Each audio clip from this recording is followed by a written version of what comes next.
Even if the sky is falling down.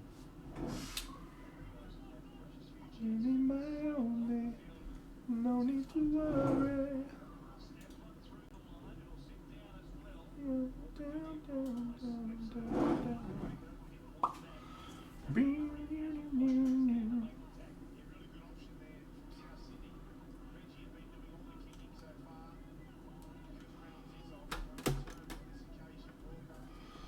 Alrighty.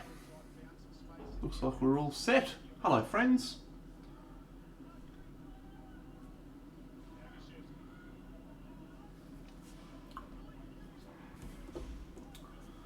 Let's get started.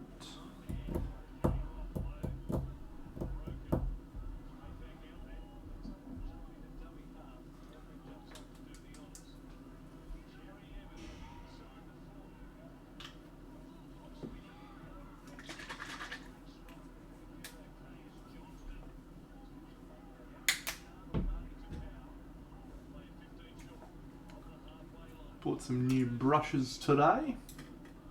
Well, not today, but earlier in the week. Some more Raphaels. Might try them out. Slightly smaller ones than normal.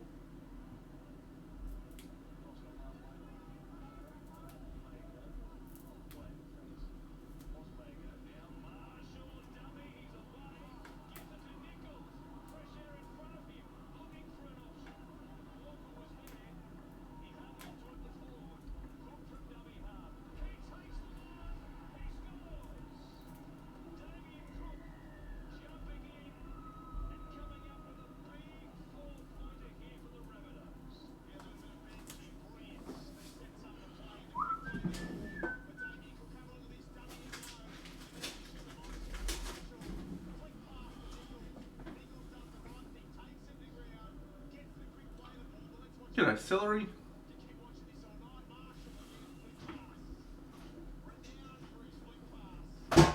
Think it's just you and me at the moment, pal. But that's okay. Oh, chase that feeling.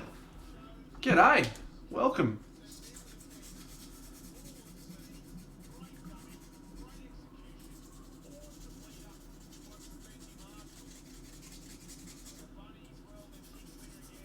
You're going in the draw to win that model that's sitting up above my thing. Let me grab it out in a second. Chase that feeling. This is bizarre, right? But I hate like the sticker feeling on these. Fuck, it annoys me so much. Sticky tape, sticky residue and shit. So I'm just filing it off with my sandpaper. That probably makes me pretty weird, I think. But look at this fucking, all this residue from labels. Disgusting. Look at it. Get rid of it. Get rid of it.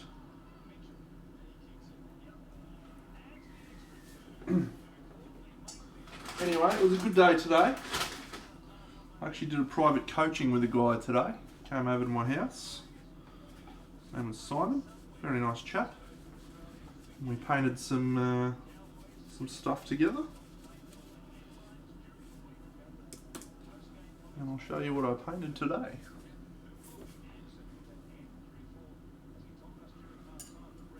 I did this today.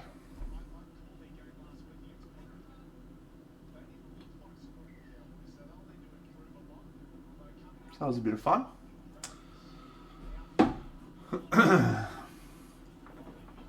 All right.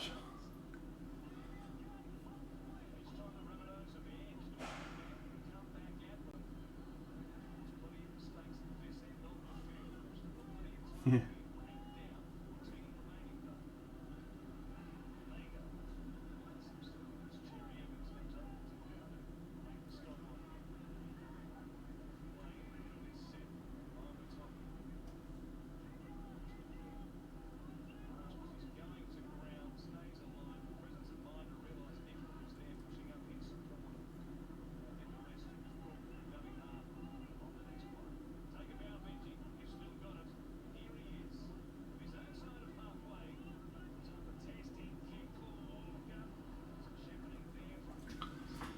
That's the plan, Kego Fort. That is indeed the plan.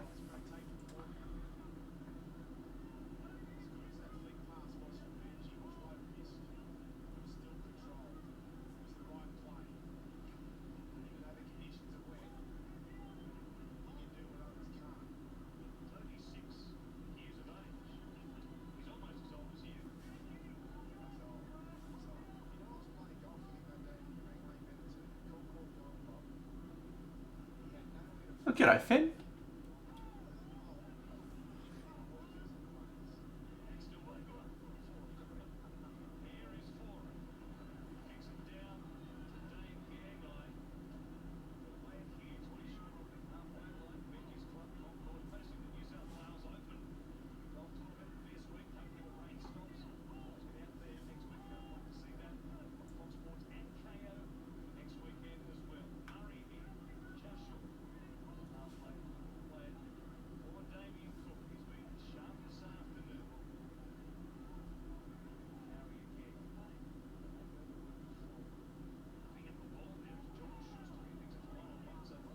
Hmm.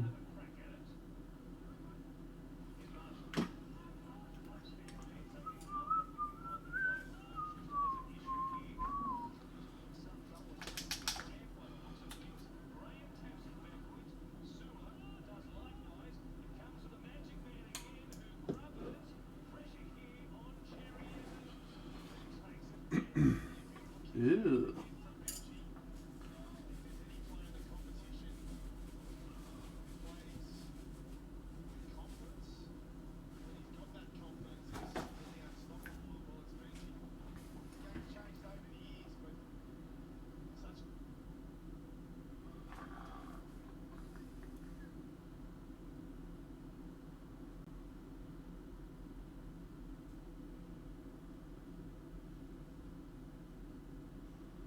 I think I've changed my mind on the gems. I was going to do the gems in blue. Oh, good for you, White Wolf. What'd you paint? I think I'm going to do the gems in orange. Just so we got something that's a little bit poppy in terms of contrast.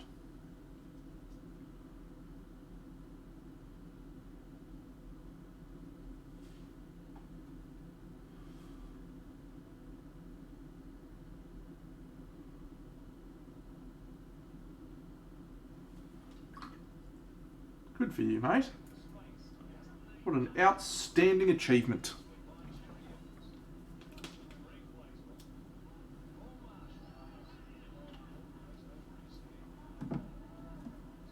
I'm also thrilled to say that I did some painting today as well.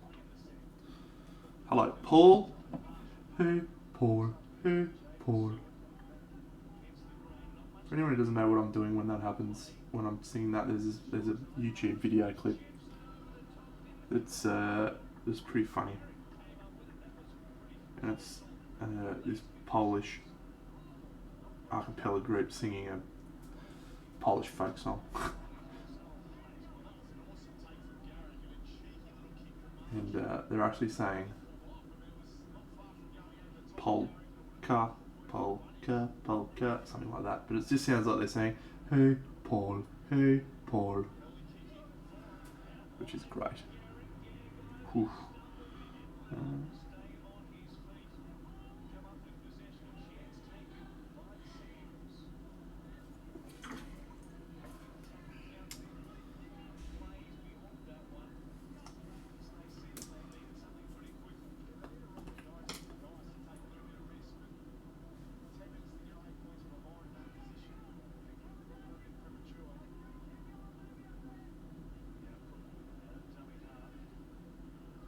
Derp.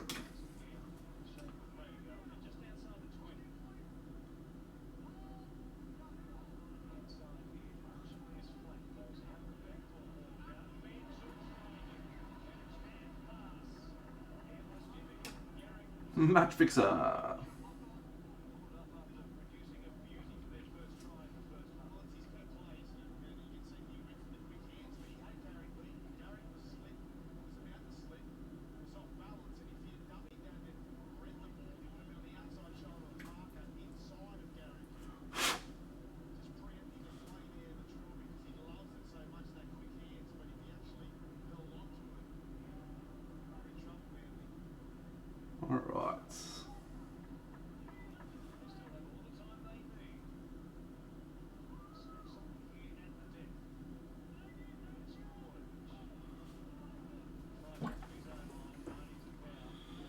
Dum, dum, dum, dum, dum.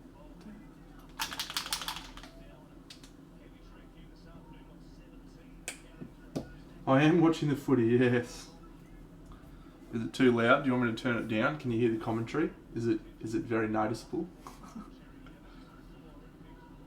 It's pretty quiet, but alright. Yeah. G'day. Jan, you amazing man, what's going on?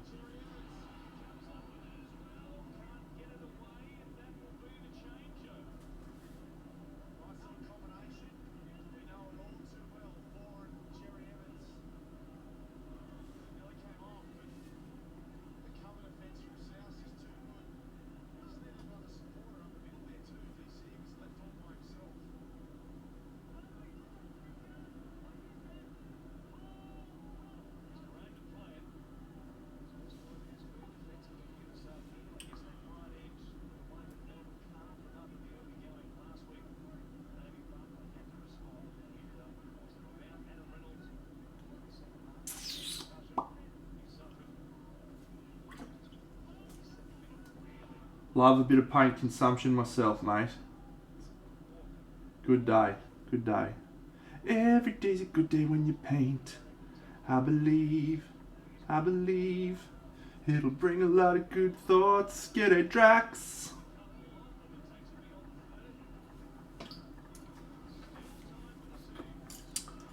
Let's paint a happy little cloud. Oh, I started watching it last night. It went for 4 fucking hours. So I started watching, then I was like, holy shit, this goes for 4 hours. Like, I knew it went for 4 hours, but I thought that might have just been an exaggeration. So I started watching. I watched Captain America, Falcon and the Winter Soldier. What a magnificent first episode that was.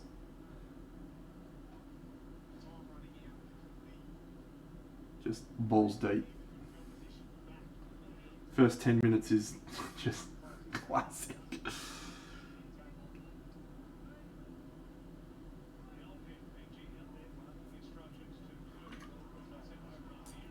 But no, I've heard some mixed reviews actually. I've heard that some people think it's fantastic, and others were a bit ambivalent on it. Felt it didn't add much.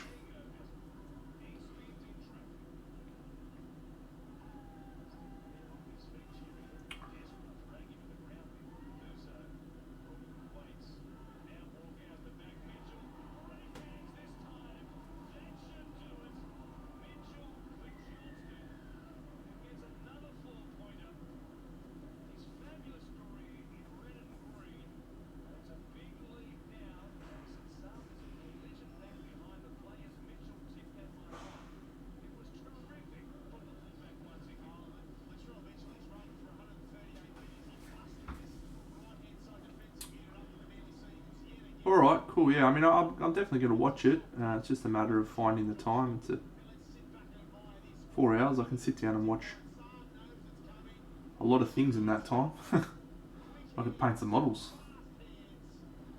So, it's just a big investment. But I'll probably watch it maybe tomorrow night.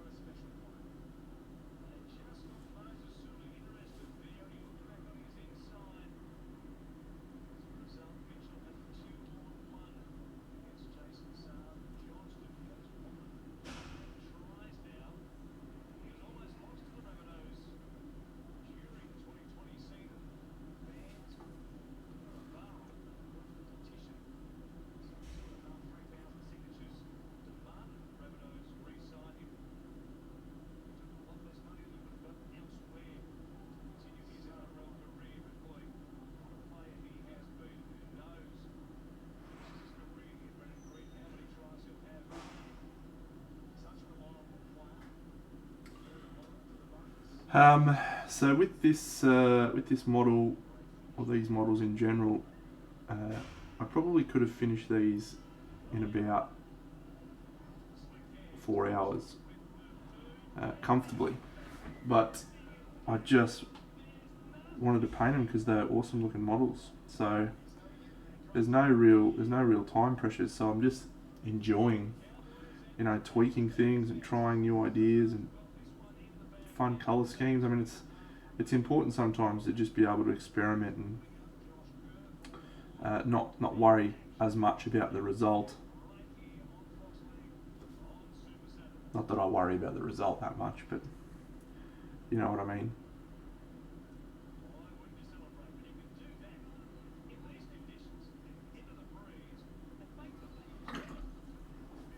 Is it really divided into 5 parts? Bought some new contrast paints today. I'm going to try out. Iandon Yellow and Majos Purple. So let's try a bit of Iandon Yellow mixed in with this Griff Charger Orange.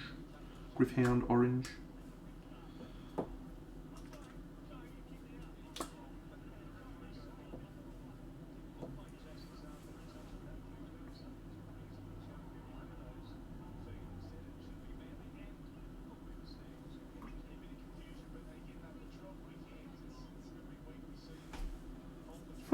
Still can't believe it.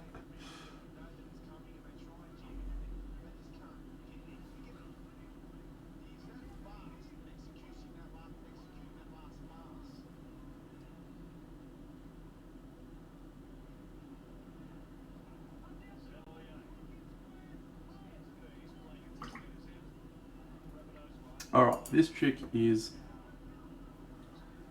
basically done by the shouting.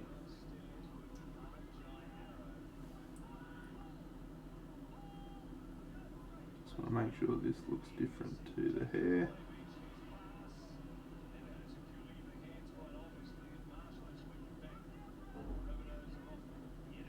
Very good.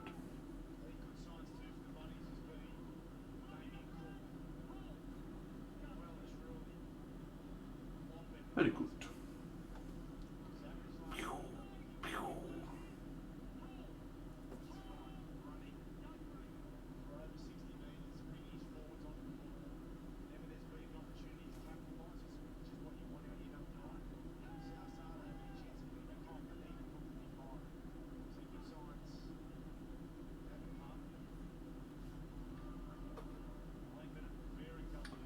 G'day, Captain Carp.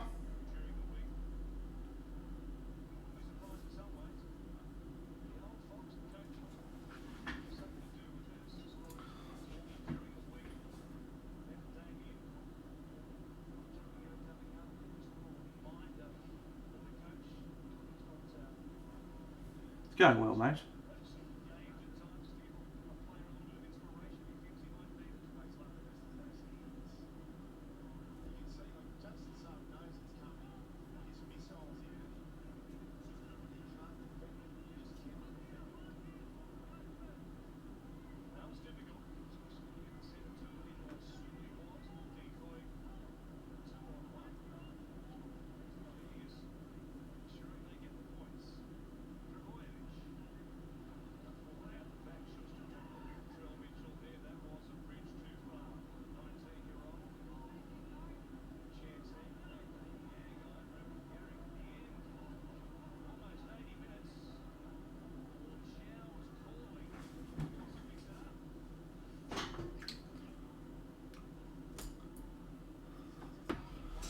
Done. That chick is done. Call it a day on her. She looks cool. Let me just compare these two actually. Oh yeah, they look good.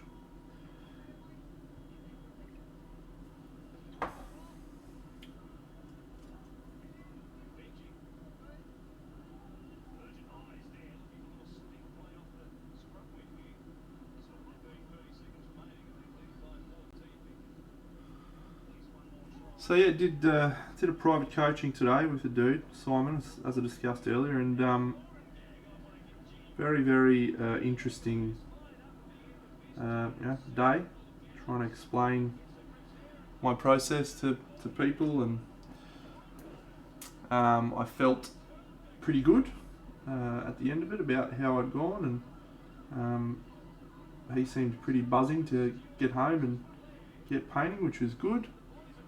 But yeah, it's always weird for me when People are like, hey mate, can we sit down and you can teach me how to paint? Because I'm still learning how to paint every time I do it. So I always feel like a bit of a fraud.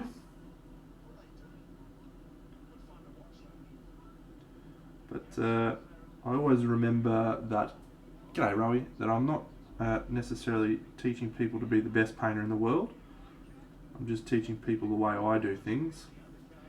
And there's not many people that can teach people how to do things my way. So that's what I like to keep in mind.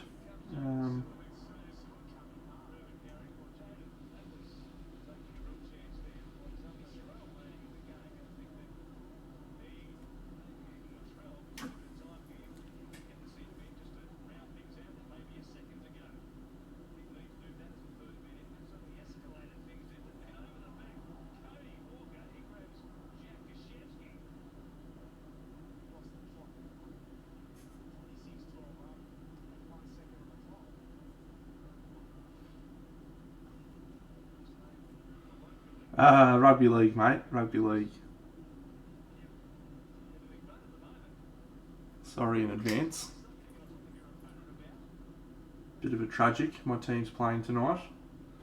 The North Queensland Cowboys. So just wanting to stay abreast of their performance.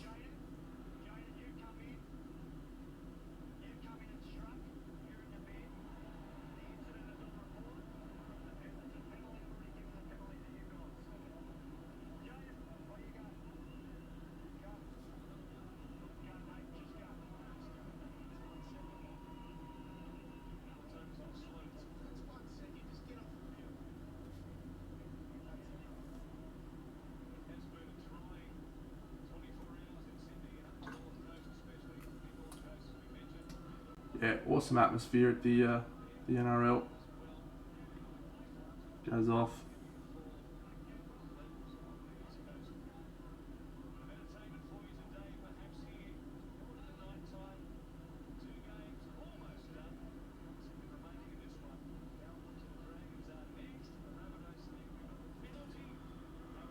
Oof. One thing that I do find when I do private coaching or spend a day talking is that it is very mentally exhausting. May surprise you all to know that I am actually probably an introvert. Enjoy my own company, require my own space and time to recharge my batteries. Well, maybe it doesn't surprise you. I reckon a lot of painters are probably introverts. So, but anyway, yeah, so I'm probably not going to be firing on all cylinders like I normally would on a Saturday night. But I wanted to do some painting, and I figured I'll do some painting on stream. Why not?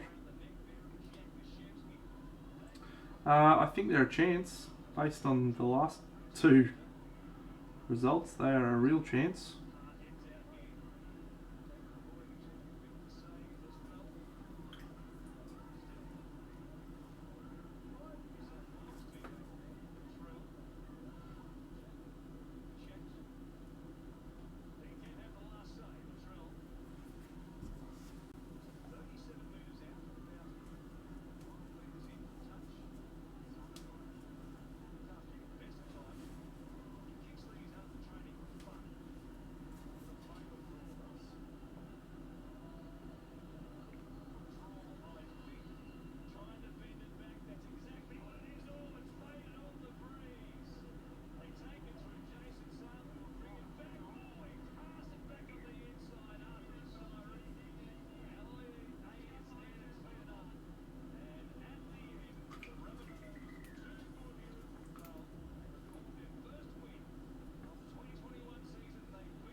Go the Cowboys.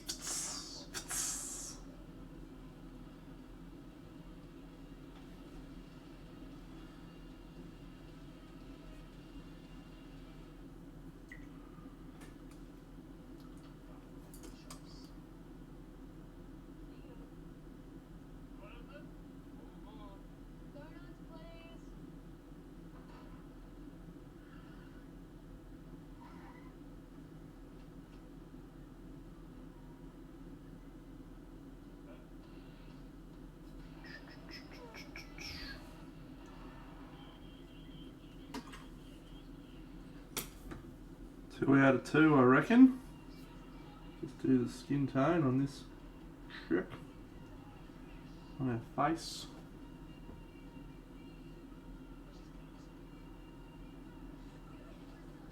Is this one a chick or a dude? I don't think it matters. They're all badass killing machines.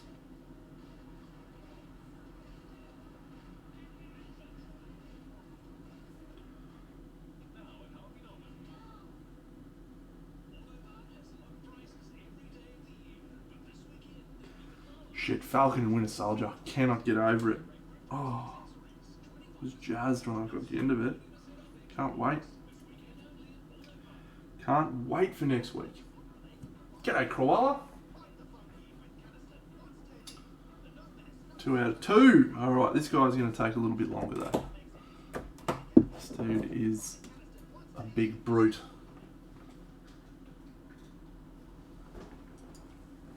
Whom I haven't done as much work on. Alright. Whew.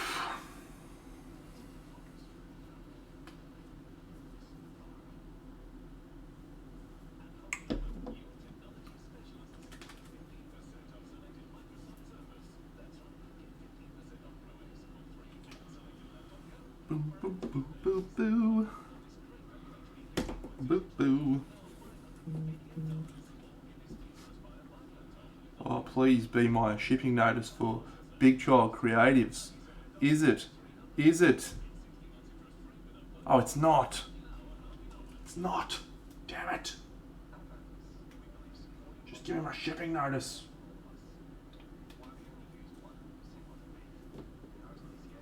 Sub-Zero. Fatality. That's a cool observation. Yeah, it wasn't really going for any colour scheme in general. I just grabbed some paints and started painting. So, but yeah,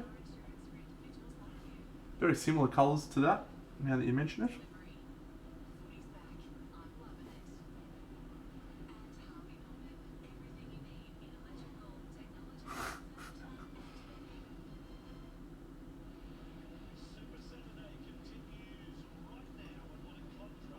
Awesome, Lumen Fire. Mate, there was a lot of people that fit that description that used to be at Good Games. So you'll have to be a bit more specific, pal. But awesome. Thanks for coming in to the stream and hanging out.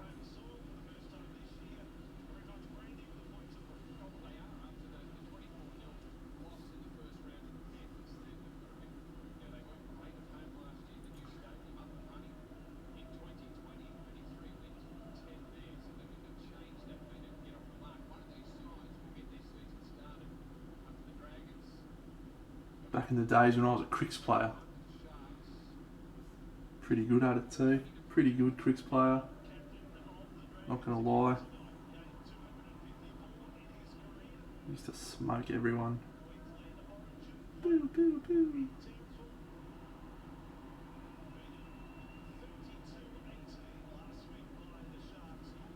So we've got a few little show and tells tonight. Daz, if you're watching, mate, this is a disgraceful fucking assembly job on this guy. Absolutely disgraceful.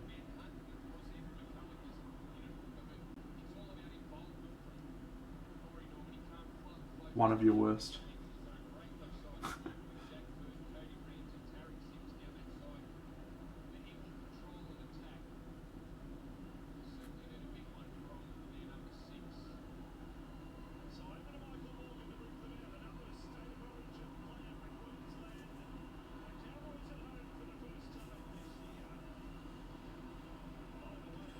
Well, I've got a few things to show off. So let's have a little break from this. Zoom this out. First show off. You can win this chick. Woohoo! Just sign up as a subscriber. Got till March 31st. 11 days left to go in the draw for this girl. Boo, boo, boo. And you'll get to decide if I do blood effects on her or not, because I still haven't decided. So she's cool. Justin. Does ring a bell, mate. I think I recall. I get to the finals and everything with Cricks, mate. I did this guy today. So this is a private coaching model that I painted. So we were just I was just showing off my technique, the approach that I use towards the sketch and refine, and some methods around how I do non-metallic metal and stuff. So if we finish off the Lumineth tonight, which I think we will pretty soon, we will probably I'll do that, mate. It's coming your way for sure. I will probably try and finish this dude off, or at least do some work on the shark, maybe some of the sharks, and keep tweaking on that. So that was a bit of fun today. That's about 2 hours work. Yeah, very cool. Good fun to paint. Yeah, he's a great dude. This one we're starting tomorrow morning on tomorrow morning stream, which is night time for the Americans and night time for the mid afternoon for the Americans and night time for the Europeans. About 8 a.m. my time. So I've got a plan for him. Talk about that later. And then in 6 days' time, I won't finish the dwarf by then. I think we'll be painting this chick, which is part of a Kickstarter that's going live on the 25th of March. So I'm excited to paint her. She's got really cool details. The black's not letting you see the details, but she's awesome. Anyway, let's open up this box that I bought.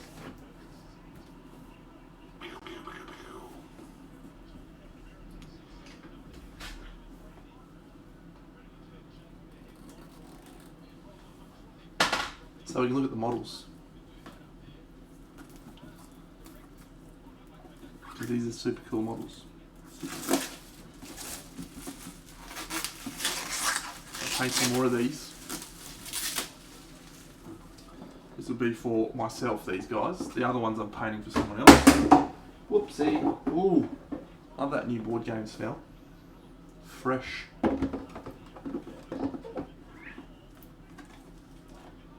Some boards and some how to construct. Fuck me, they have them in enough bits, don't they? I reckon they do it on purpose, just so you have to assemble the Games Workshop models like. It's like a mission. Cool. These ones are the g'day Yanama. These ones are the Wood Elf ones with the horsey. Why has it got a tail though? I haven't really seen a horse with a tail. Oh, there's a little cat too. Is there like a little hunting cat? That's cool. Horsey. They're good. These of all of the g'day Fazoid. How goes Sword in the Storm? These are my favourite models from all of the starting box sets. Oh, Hesse, fucking legend. Oh, they're just push fit ones, are they? Yeah, cool.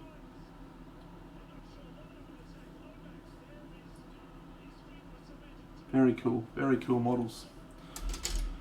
I'll actually bring up the pictures of them on here.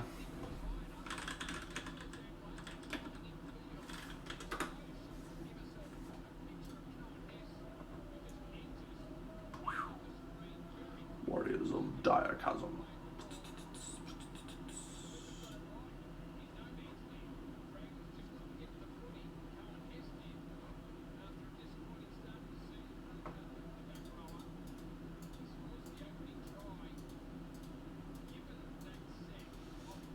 Yeah, so that might give you some sort of understanding of how much I enjoyed painting these buffets.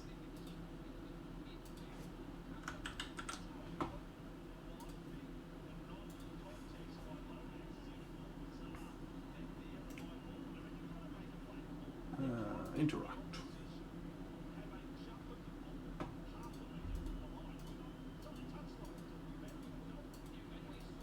Boom, boom, boom, boom. Here we go. So these are the Wood Elf ones.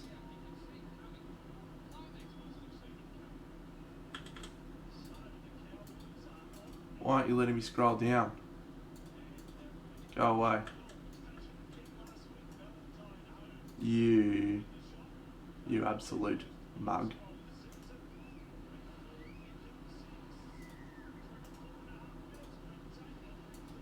not letting me scroll down. It's letting me go across. I don't want to see the across ones. I just want to see the pictures I scoop.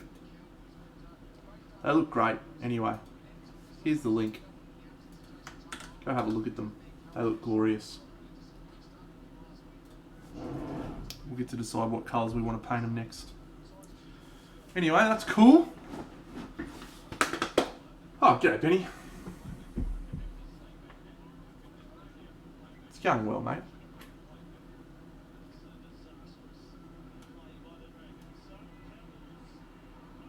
The possibility exists that I will, but I've only painted one of his 75mm models, which was the vampire that I did in the early days of my streaming. It's really interesting to see how they convert from a bust into a 75mm figure, and generally they're awesome. But yeah, I'm on the fence. I'm on the fence about whether I want to paint that in a 70mm, particularly given how good the bust is. So, thanks, mate.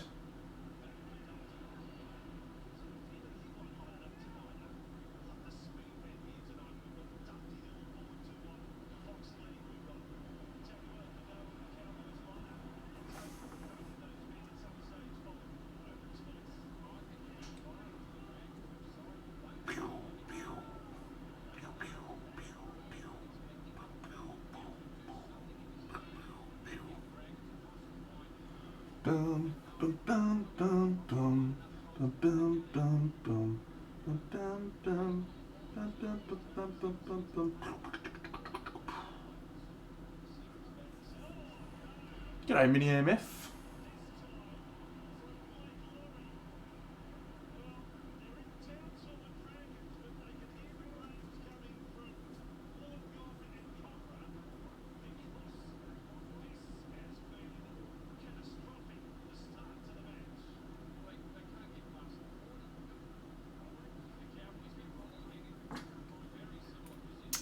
I look on occasion, Luminify. I do take on some commissions, but it's usually only for models that I'm interested in painting. I won't take on commissions for stuff that I don't like. It's because I paint for fun these days, so just paint what I want.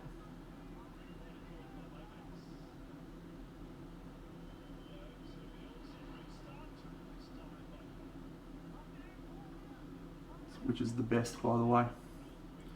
Just painting what I want to paint.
G'day, War Machine.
We don't know because you're up. So we generally call people in the UK pack of dickheads.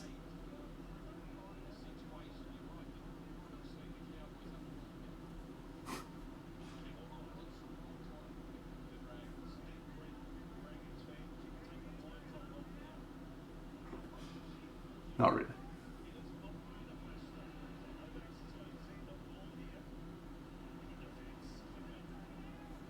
Sometimes.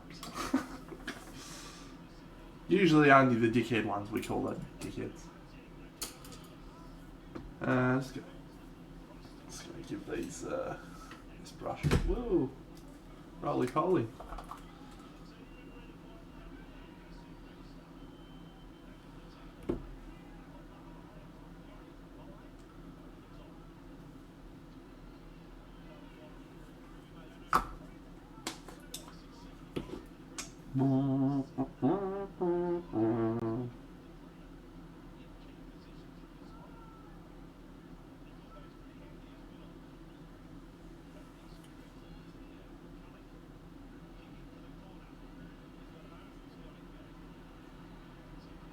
G'day lurker, g'day plane walker. One of the best lurkers I've ever known, mate. Say g'day every time you rock up.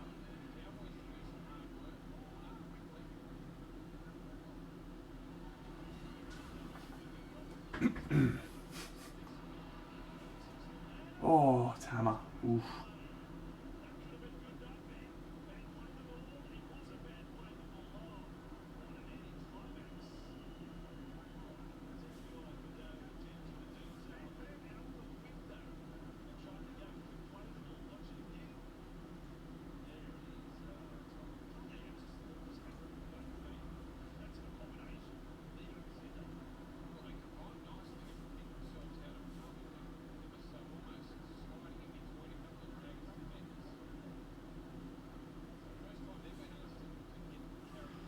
Not looking forward to painting this guy's eyes, I can tell you that much.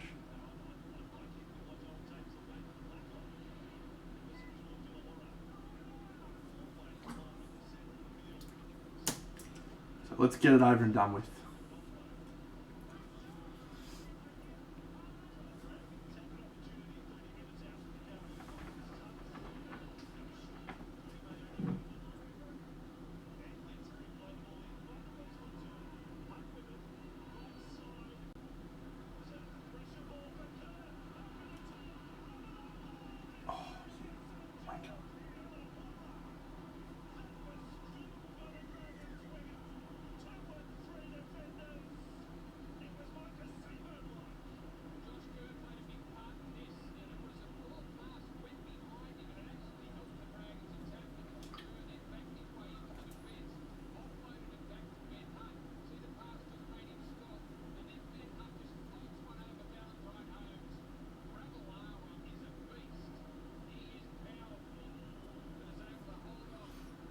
No, we got the fun one left, the one with the owl, saving him till last.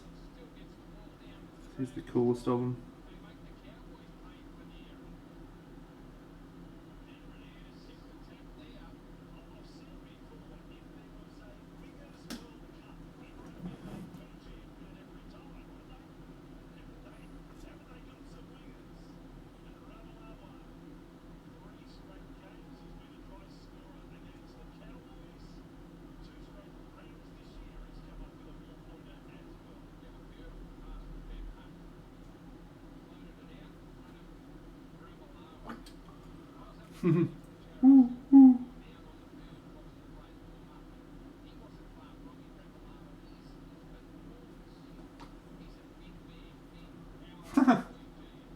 What's the worst thing that happens, mate? I do a bad job.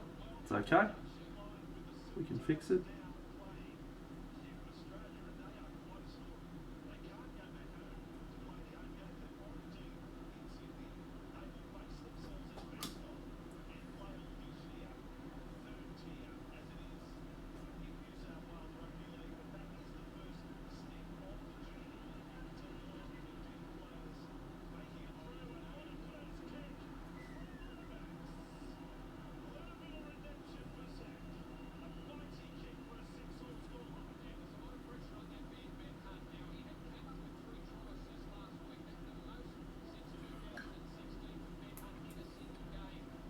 Let's see how zoomy we can get. Not that zoomy.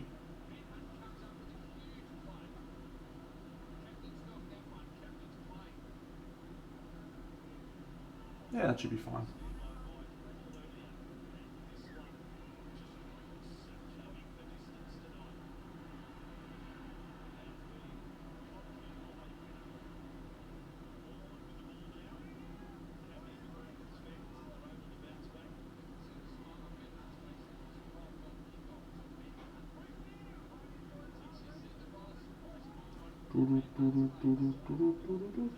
So, I don't want to spoil anything that happens in Captain America and the Winter Soldier, but well, fuck, I'm really bad at that. Falcon and the Winter Soldier. But the end scene in today's episode sent me on a spiraling quest through Marvel comic book history, and very excited to see where this goes. This show should be absolutely outstanding. G'day, Rumble.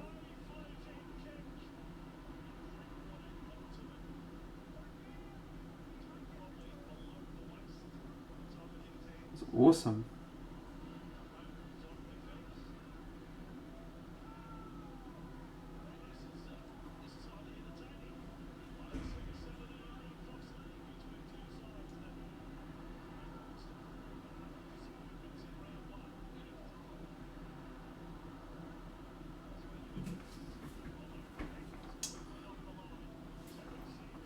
Thanks, Rumble.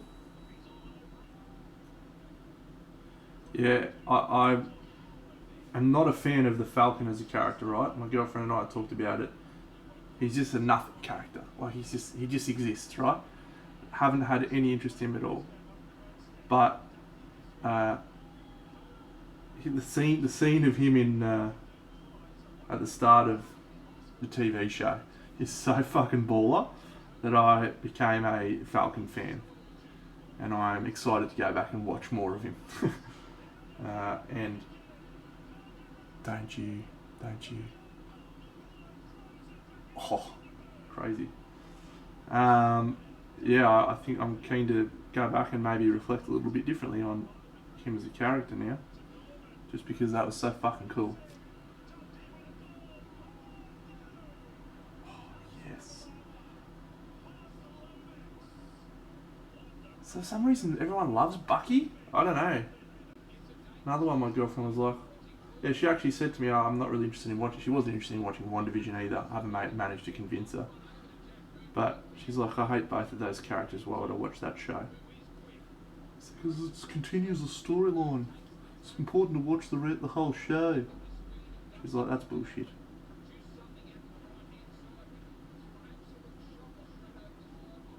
She's a lot smarter than me, my girlfriend, I think.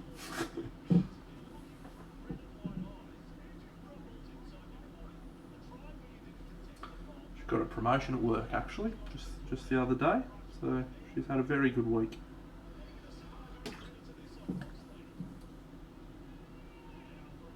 Oops.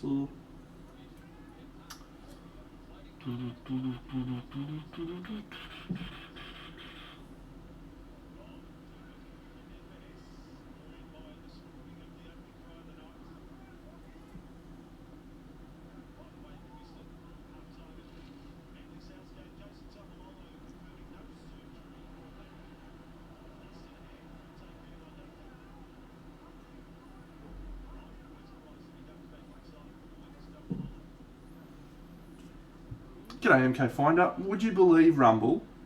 I gave them my email. They sent me an email the other night going, hey mate, we need your phone number so we can send the FedEx package, and I replied within about 11 seconds flat after receiving the email.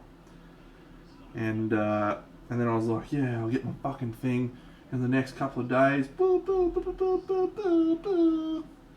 Still haven't got a fucking tracking number, and that was 10 days ago. So, short answer to your question, no. Still have no idea. Shipping to Australia from Spain in the last 12 months has been a disaster though. I ordered one of Lucas's Spira models mid last year, and I didn't get it for like 9 months.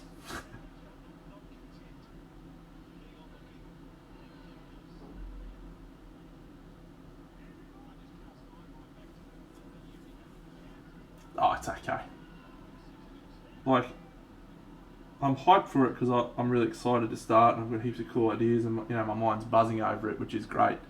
But man, I've got so many models to paint. Like, I'm not on a timeline. I'm not doing it for a competition. I mean, I'll enter it at QMHE if I finish it in time. But if I don't even get that done, that's fine. Get it done for that. Like, I'm not uh, under any time pressures. It's just my own excitement about painting it is the thing that, the thing that's exciting for me. I'm just like pumped. MK Finder. This is a high elf, or whatever they're called now, Lumineth, chap from Games Workshop's Warhammer Underworlds game, and he's a big old hammer dude, big hammer sandwich, and yes, he's quite tremendous. Crunches dudes.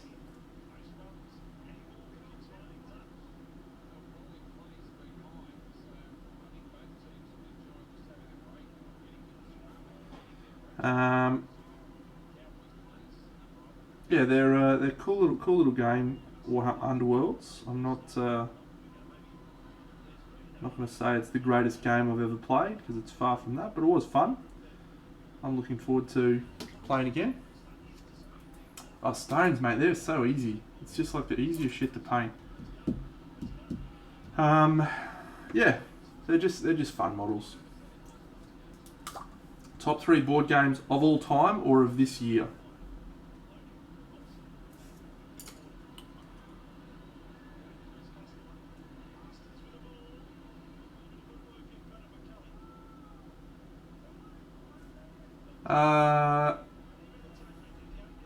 I do a top 5 board games every year on my Twitter account, and my top 5 for last year was Mage Knight was number 1 because I played 57 games of Mage Knight, solo Mage Knight, which was awesome. Last year, love a lockdown.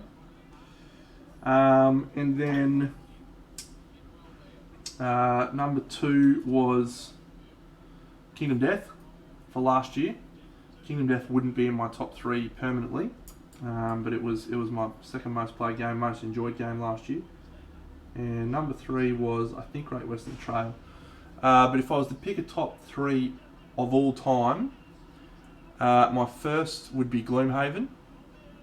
The experiences I had with Gloomhaven, got to play the full campaign with my best mate Koki, one of my best mates Koki. We played it for about 3 months solid. We were playing 2 or 3 nights a week. It was absolutely glorious. Such a good game. We had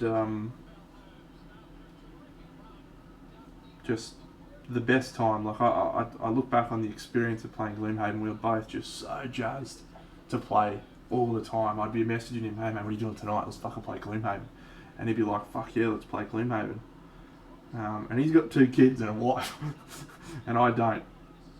But yeah, so we played the shit out of that. So that'd be number 1, or definitely in the top 3.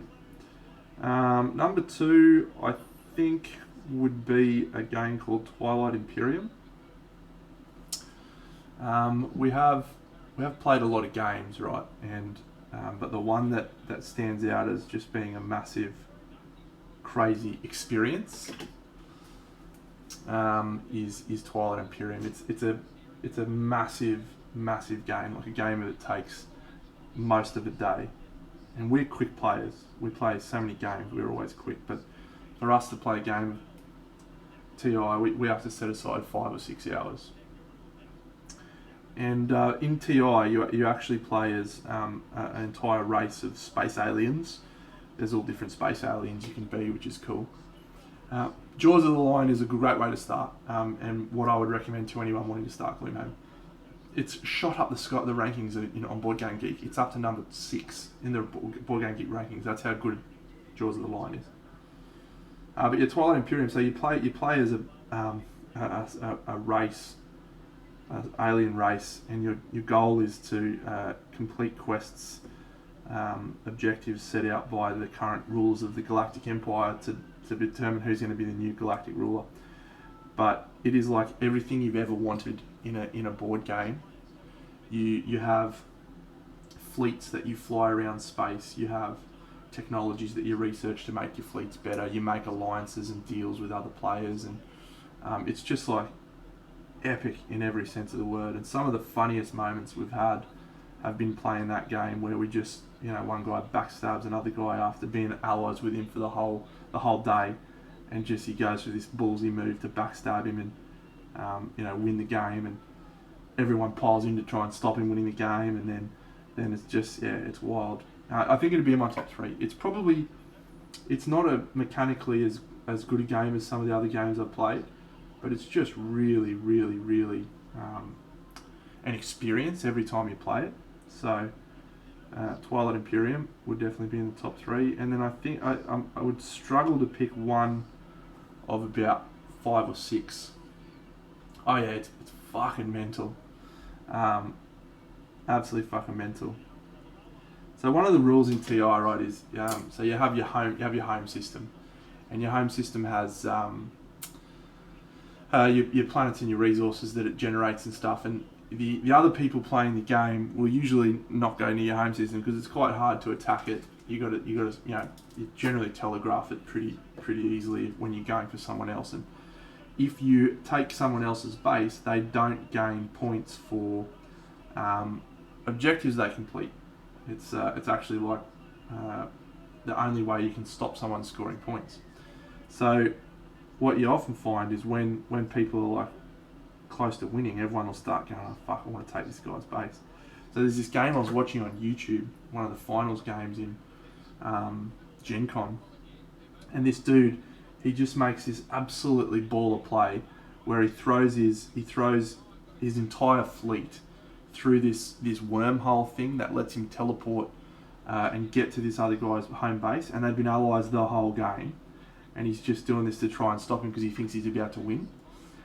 But to do it, he has to go through this nebula where you have to roll a D10, and on a 1 to 3, all of the ships that go through the nebula in that fleet die, and he had to roll 4 of them, 4 particular dice for it, and he rolled 3 of them failed, and his fleet went from awesome to fucking nothing, and he didn't end up taking the home system. What was even funnier though was that guy didn't end up winning, so it was a play that he didn't need to make. But anyway, it's crazy. So it's a game that tells stories like that, and it's hard to top. So my third would be Star Wars Rebellion is really fun. War of the Ring, really fun. Both 2-player games, really, really fun 2-player games. But at the moment, I think it would be Spirit Island. Mate, I'll bring up some pictures of a table of TI being played because it's absolutely fucking bonkers, man. I'll show you. It's legendary stuff. Legendary stuff.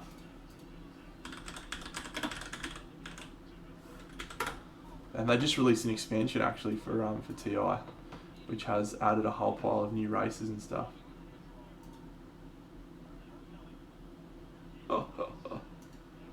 Oh yes.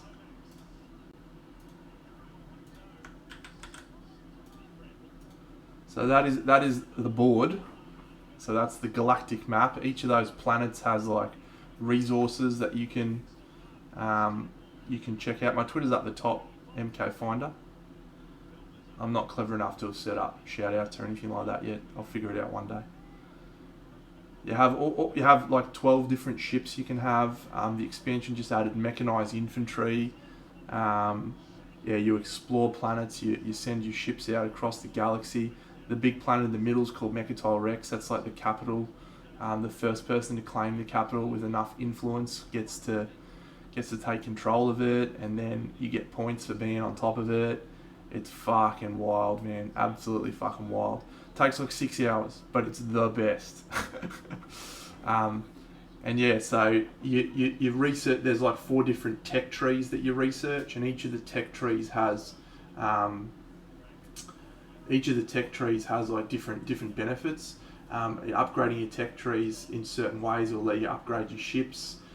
Each race has their own like unique techs, their own unique ships, and their own flagship that you can build.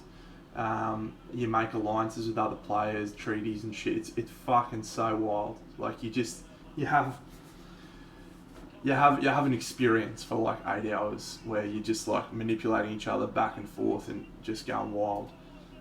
So yeah, I love it. Absolutely love it. I might just go and have a look at my BGG and see what my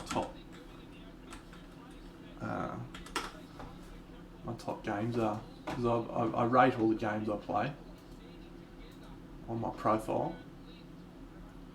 I have 7 games that I've rated a 10. Gloomhaven, Kingdom Death Monster, Mage Knight, Maracaibo, Through the Ages, Twilight Imperium, and War of the Ring.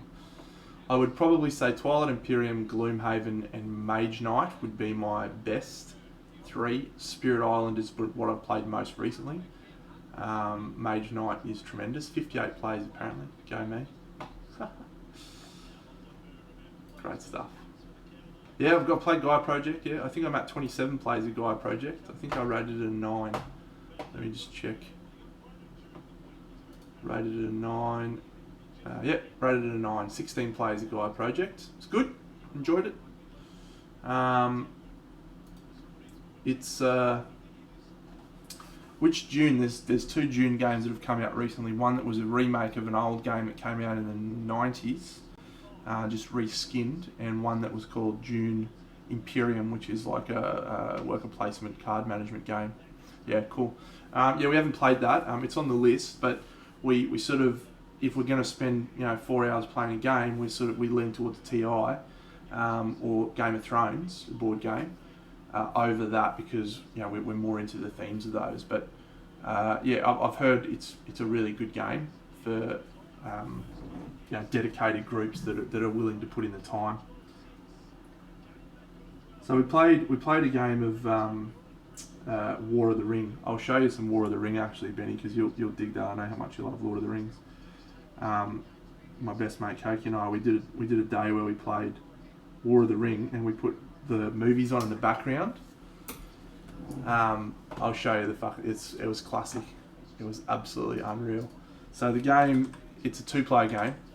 Not fucking Twitch, you dickhead. Twitter. Fuck you, dickhead. I've got to search my Big Deno War of the Ring. Come on. No. What about that? Yes. Alright. Here we go. Check this out, Benny. You'll fucking froth over this, man. So this is War of the Ring. So one side plays as the Free Peoples, and one side plays as the forces of Sauron. And there's a fellowship track, and then there's the actual armies that are fighting. So the fellowship is represented by a little Frodo and Sam token that you slowly move closer and closer to Mordor, and you actually hide them. So at the start of each round, the Sauron player will try to find them. He'll invest some of his resources into trying to find them. And if you've got Nazgul in the space where they were, you get bonuses, which is fucking mad. And if you find where they are, then you increase the level of corruption on Frodo, which is mad. So the way that the Free Peoples win is if they take the ring all the way to Mordor and drop it into Mount Doom, they win, obviously. If the Fellowship if Frodo gets fully corrupted, then the Sauron wins. So that's the 2 main ones that you can do. But then you can also have a military victory. And so what you end up having is this really interesting dynamic where if you invest your resources in trying to find the ring, and the Free Peoples decide to not go too heavily on the ring and start attacking cities and stuff, they can actually overpower you, which is mad. And if they manage to claim 4 major cities, they win. But the Sauron guys, they have to claim like 10 cities to win. They sweep over the lands. And there's one other final really awesome rule, which is all of the Free Peoples, right? That you have a limited number of troops. So for every dwarf model you've got, if he dies, he goes into the box and you can't ever bring him back. So there's a limited number of dwarves, there's a limited number of humans, there's a limited number of elves. It's fucking mad, right? And the people from the Shire, and it's so good. And then, but the orcs, you can just have unlimited, right? So I was making a Rekylet, they're going out of fashion. And in this fucking game, I'll show you, it was mad. So it is such a cool game. Oh yeah, I bought, you can get the Witch King happening. Yes, check this out. So this is like, so we're playing the game with the movies on in the background, and it was weird how often they synced up. Like we had the Fellowship going over the mountains, the mountain range, right in the middle of the thing. As we did it, you can see there's Frodo and Sam up the top there going over the mountain range. It was fucking awesome. Anyway, that's the Witch King and going and fucking up Lothlorien, which was cool. So I ended up destroying Lothlorien, but he ended up catching it back. It was fucking bad. Yeah, Mirkwood Elves came. It was mad. I burned Lorien to the ground. It was so good. Legolas got the dwarves to war. Oh yeah, here's the Siege of Helm's Deep. Fuck yes. And the Siege of Helm's Deep happened. It was fucking bad. I had Sauron standing in Orthanc. One of his rules is he never leaves Orthanc. But I have all required there, just massing on Helm's Deep, and I was like, I'm gonna fucking do it, just like in the movies and shit. Gonna smash them, and I think it backfired horrifically for me, if I remember rightly. What happened? This was like August last year. Oh, that's right. Yeah, fucking Gandalf the White came to the fucking rescue, the dickhead. It was fucking awful. Oh, that's right. Gandalf came to the rescue with like some riders of Rohan, and I was like, oh, I'm gonna get fucking smoked. And then I think I managed to kill Gandalf. Check this one out, Benny. You'll love this. You'll fucking love this one.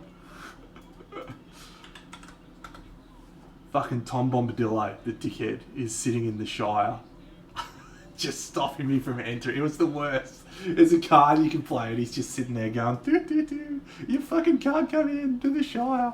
It sucked so bad. Oh, it was awful. Sucked. So yeah, they've got 2 expansions for this game, and here's a midway through the game shot. The first expansion adds some of the heroes, so you get like Galadriel and some other heroes and shit, which is cool. And then there's another expansion that adds additional races, so you can play as the Ents, as the Moronetti 93. It's called War of the Ring, my friend. Brat 43. Thank you for subscribing. You are a champion. You are a very, very solid chance of winning that model because you're in the draw, son. You're in the draw. Yeah, so the playing as I was the Shadow Forces, right, and I was just fucking amassing hordes. I'm amassing hordes, just smoking him all over the place, and I did hit 1k follows. Yeah, it's party stream tonight. Woo woo, 1k, woo woo.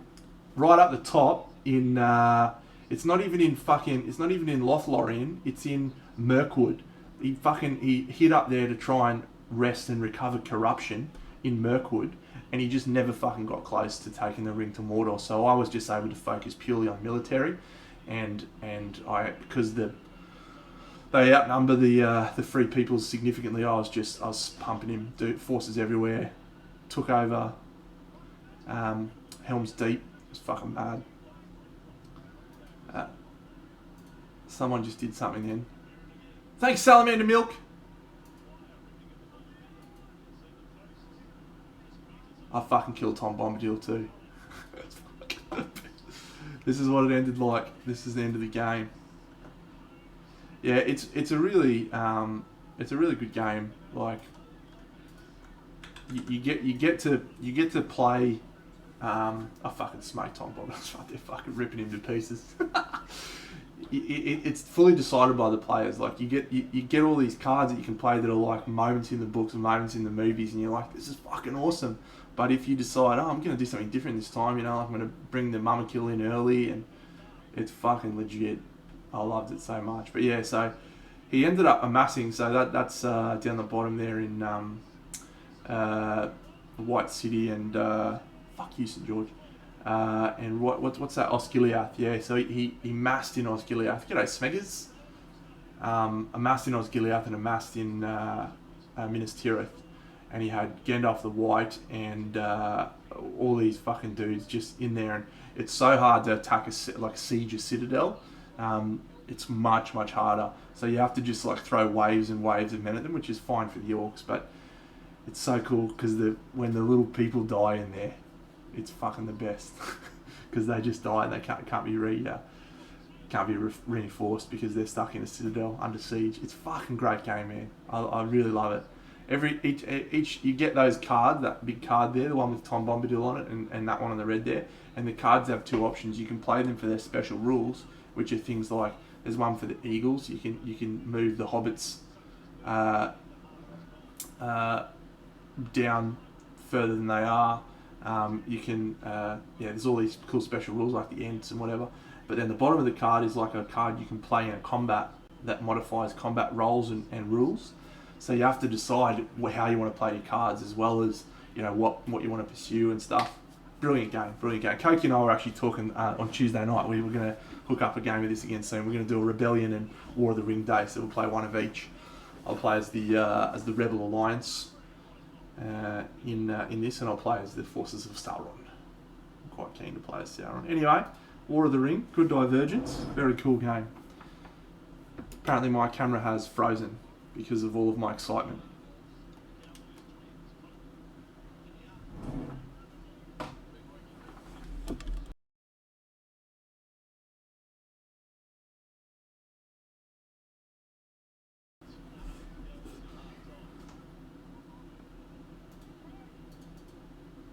And we're back.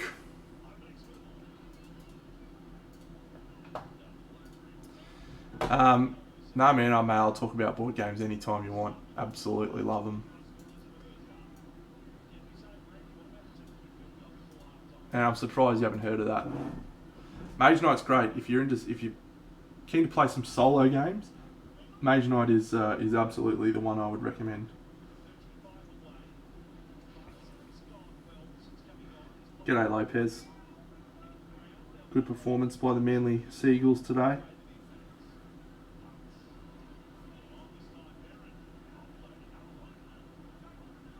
Mind you, Cowboys not go much better.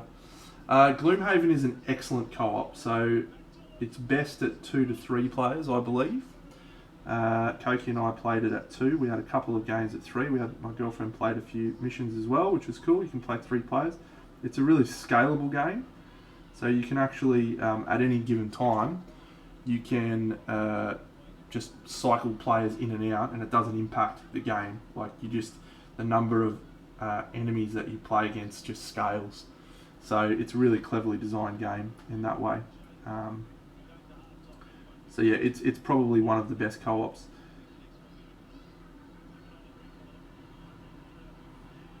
Haha, thanks Penny. Awesome, mate. Oh, thanks Smeggers.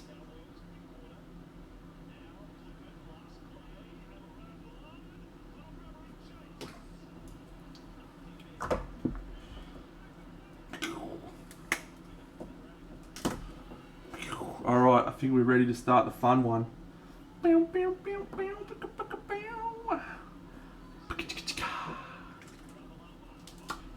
I am in on Frosthaven Kroala. Yes, I am indeed.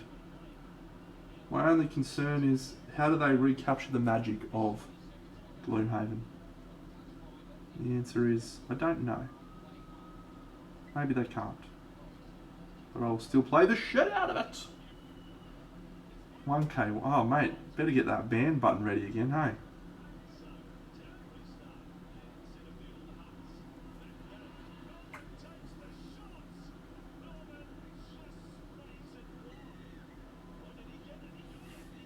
Yeah, it's cool. If you haven't played Gloomhaven, Frosthaven looks like it will be quite the experience.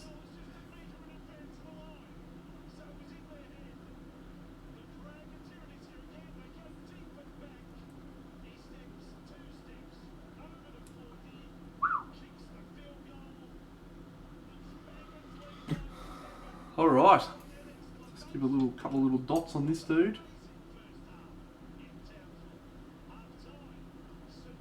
Benny, if you go on my Twitter, I did live tweet that game that we played of War of the Rings, so you can go read all about it.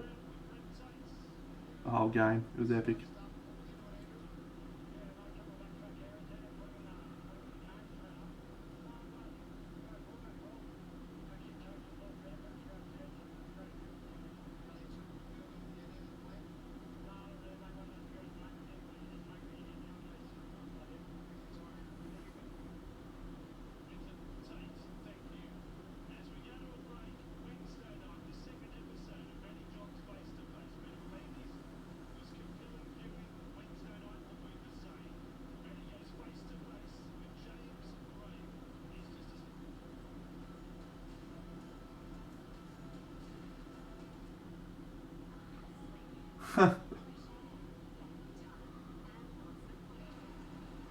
It was unreal.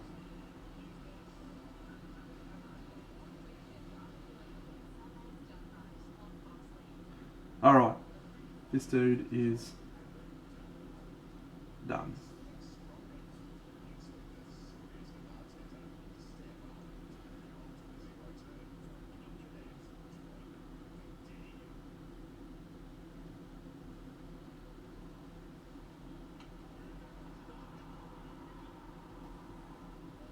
Almost.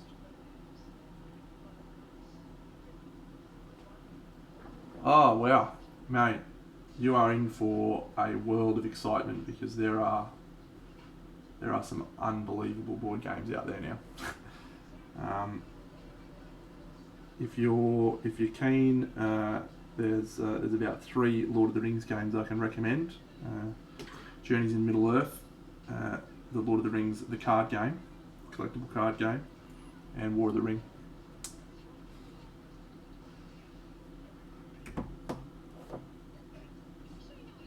But there's so many good games. So my passion these days, aside from painting, is board games. We play every Tuesday. I play every Thursday, and then I play some weekends as well. And we generally play a different game every session because we've got that many games to play. All right, Owl Guy. How exciting!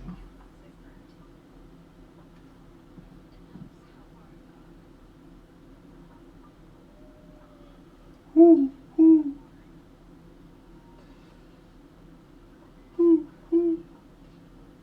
The Lord of the Rings card game is probably one of the best CCGs, collectible card games, that is out there. It and Arkham Horror, made by the same mob, and both get rave reviews.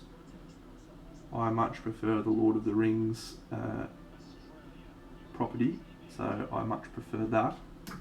But both are excellent. Yeah, do you like Arkham? Yeah, we played a campaign of that last year. It's good. Don't get me wrong. It's very very good. I'm not as much into the mythos as I am the Lord of the Rings story.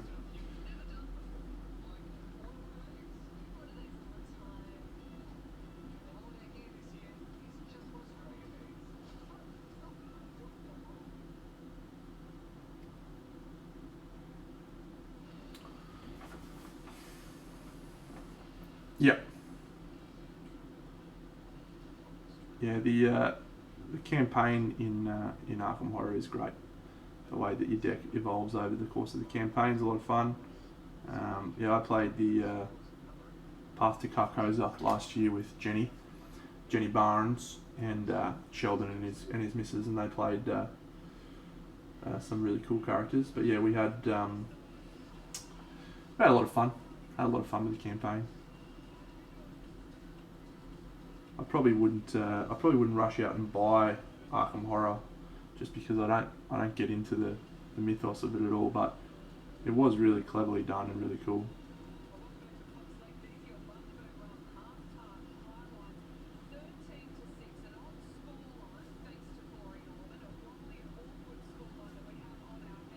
Mm.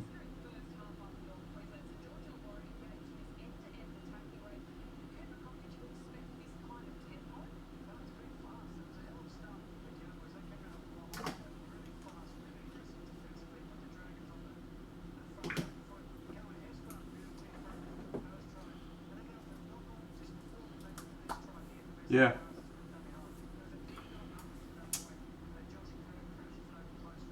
So the Tuesday night games is where we have a bit of a challenge, because we generally have 5 people turn up. Some weeks we only have 4, but it's usually 5, and the number of really good 5-player games is dwarfed by the number of really good 4-player games. So we often have to stretch and find ourselves good 5-player games just for when everyone turns up.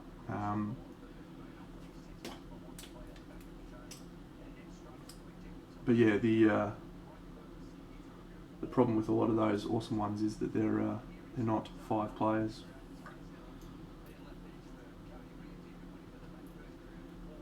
Yes, I did indeed see it. I haven't bought it yet. I haven't pulled the trigger on it, but I nearly did last night when I was inebriated celebrating my girlfriend's promotion. I nearly bought it. We were just hanging out, sitting on the couch, getting excited about life, and I was like, "How good is this model?" And she said, "Yeah, it's pretty good."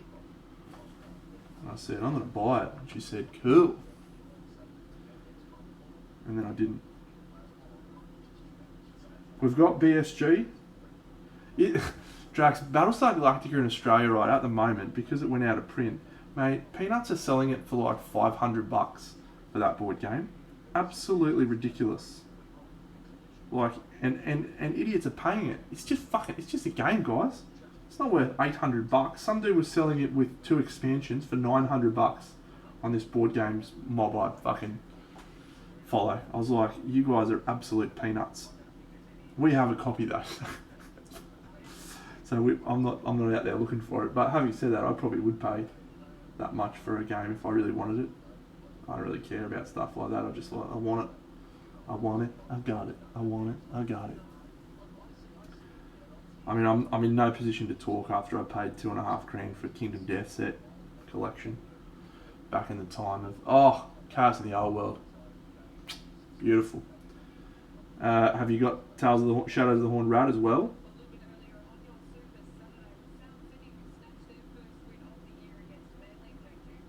Oh, that is tasty. Yeah, that goes for a decent chunk over here as well.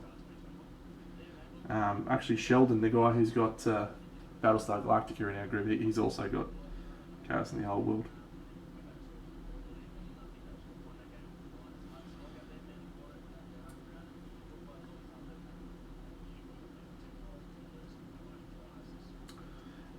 So in terms of that Morrigan, yeah, I think there's 2 issues with the model, which isn't going to prevent me from buying it. But I fucking love Charles Aegis' sculpts, right? He's one of my favourites. One of my absolute favourite sculptors. He's my favourite digital sculptor. Lucas Pina being my favourite physical sculptor. JP Studio a little bit behind, but still up there. But anyway, so there's just a lot of detail, extraneous detail, and I think I get it's up to 4th edition now, mate. Get 4th edition, don't get 3rd. It's a flaw for me, I think, when sculptors have too much detail. Games Workshop are guilty of it actually sometimes, and I think it detracts from their models on occasion, because you need to have space for the sculpt for the painter to add their own interpretations on it. Not that I ever do, but you want to have some areas where they can do some freehands or some some textures and some details. And when there's a lot of stuff happening, it can be hard to do that. So the Morrigan, it didn't really have a lot of stuff on the core sculpt, but there's just all these extra details that you could potentially leave off. And I think I would do that, but I do love the pose. I'll bring up the model so everyone can see it.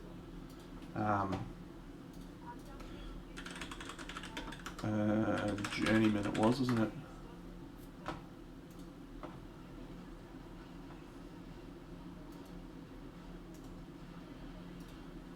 So this is the latest model from Journeyman Miniatures.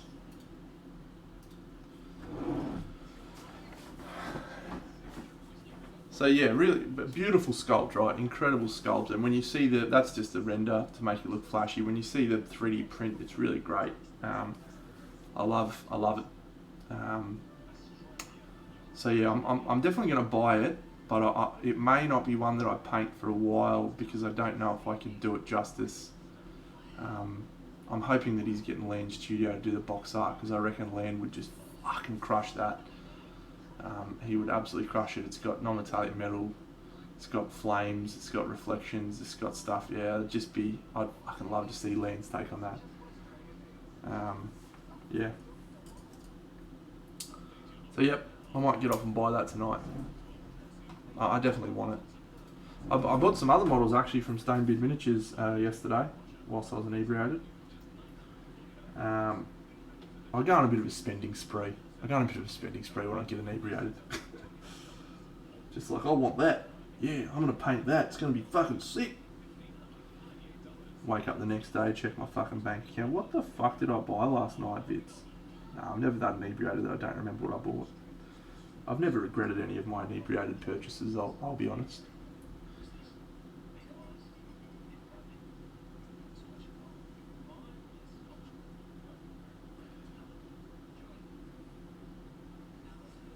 Yeah, Journeyman Miniatures, Drax, Journeyman.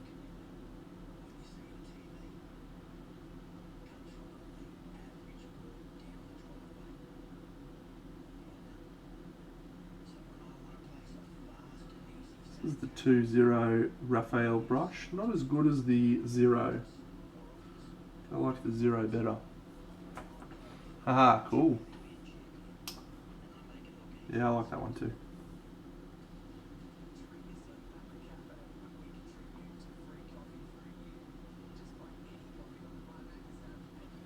So I reckon I'm going to add another colour to this guy.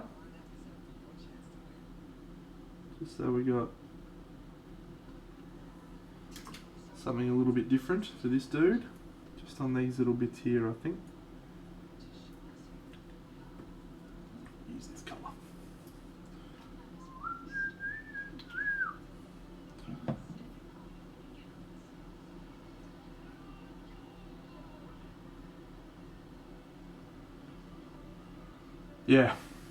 Yeah, I like this stuff. I don't actually think I've painted any of their stuff yet. I tend to be pretty selective these days with the models I buy because there's so many models released and it's never going to paint them all.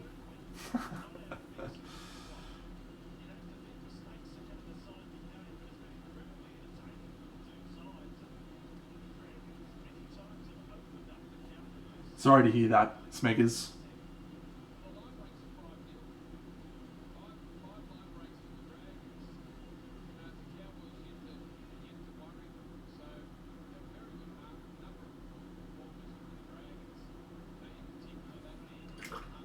Oh, thanks, Jingler.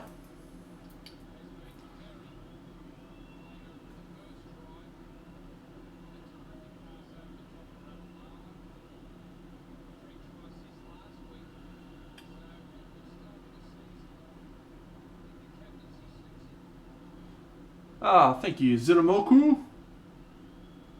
What an amazing dude you are. Or chick. Or other.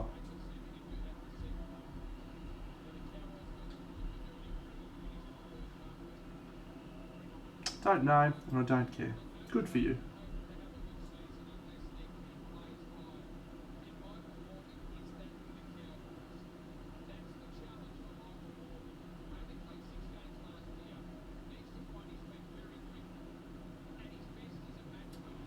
Oh, thanks, Jingler.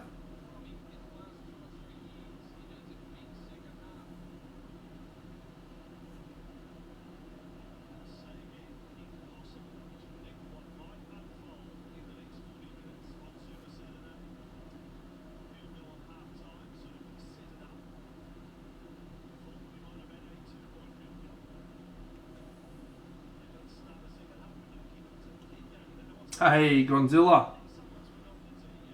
What is happening?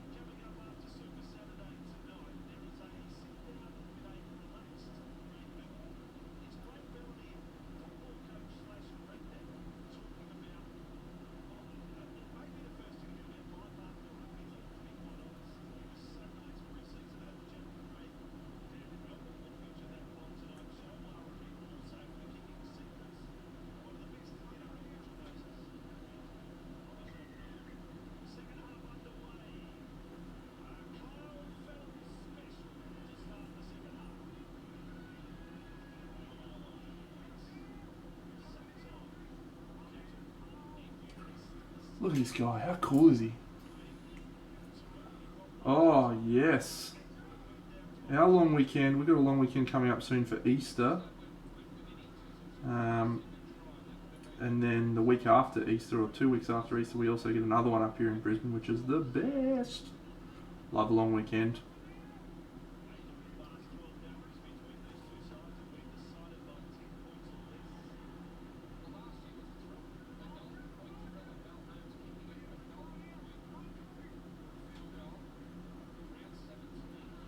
Yes, Wingspan is a great game. Great game. If you want to try it out without spending money on the physical copy, there is a digital version of it that you can purchase.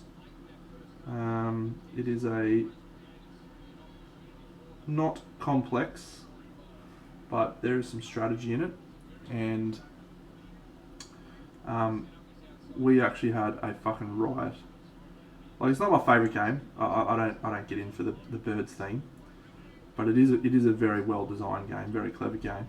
But one thing that is great is you're in charge of building a sanctuary for birds to come and live in, right? And you have 3 different types of habitats for them, and you can attract certain birds, certain habitats, right? So you're just playing birds into these things. Sounds shit house. It's actually pretty good. But the best part about the game is at the bottom of every bird card there's a fact about the bird, and it's also got the bird's proper names on there, like Ornithorhynchus maximus or whatever the fuck it is. And so what we ended up doing was we instituted a rule anytime we played it, just because we appreciated the cleverness of the rules, but we weren't digging the theme. So we instituted a rule that you had to read the bird facts and the name of the bird in David Attenborough voice, and it was one of the most hysterical gaming sessions we've had in a long time. So great fun. The bird fact for the ibis is because they released the Oceania expansion, the Australian expansion, and the ibis has its own rules, and it says ibis's special rules are fucking awesome, by the way. I'll tell you in a sec. But the ibis, it says down the bottom, affectionately referred to in Australia as the bin chicken. So we had to say that in David Attenborough voice. But so the way that the game works is you have have different actions you can take. You can play a bird into your habitats, or you can pick up a bird from the bird pile and try and find a new bird that you can play, or you can gather food for your birds, or you can get your birds to lay eggs. So there's all these actions you can take, and it's pretty cool. But the way that the bin chicken works is instead of picking up birds from the normal bird pile, you pick it up from the discard pile. So he rumbles through the trash of the bird cards to get birds. Oh, it's so good. So good. Clever game. I like it a lot. I like it a lot. The thing that annoyed me about the game, it was just the theme. Like we were saying, man, if this game was about fucking like marauding pirates and shit, I'd be so in. I'd be crushing this game. I'd be playing all the fucking time. Instead, it's about fucking birds, and it's just But it is a really good game for like introducing non-board gamers into something that's a little bit more board game mechanics heavy, um, whilst having an attractive theme that appeals to people it might not normally appeal to. So yeah, kudos to them.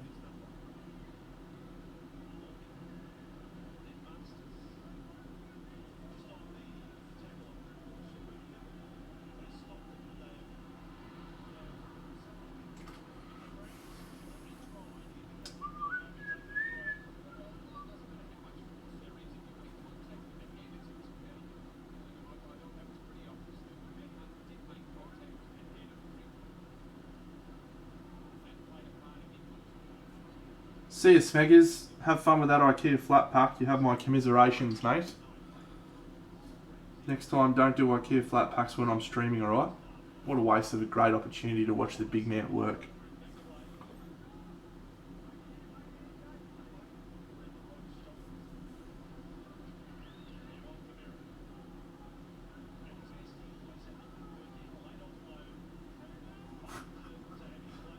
Oh, cool. Tiny epics. Yeah, we've got pretty much all of those actually. All the tiny epics. Daz is a big fan of them.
Boo, boo.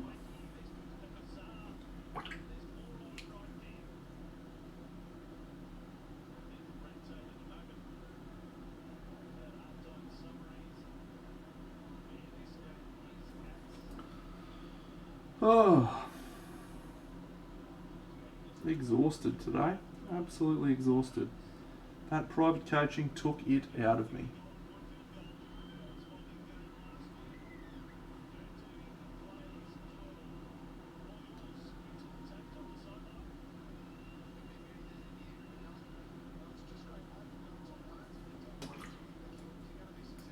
What's the time? 7. Yeah, okay. We might get a bit of time to paint that dude. That'll be fun.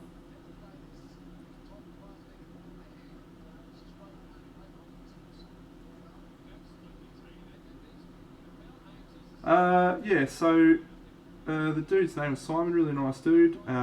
He sent me some pictures of his work, and he wanted to focus on a few specific areas, but I just did a general observations first and a general things to focus on to begin with, and then we went into sort of the specific things that he wanted to do. Yeah, I think he enjoyed it.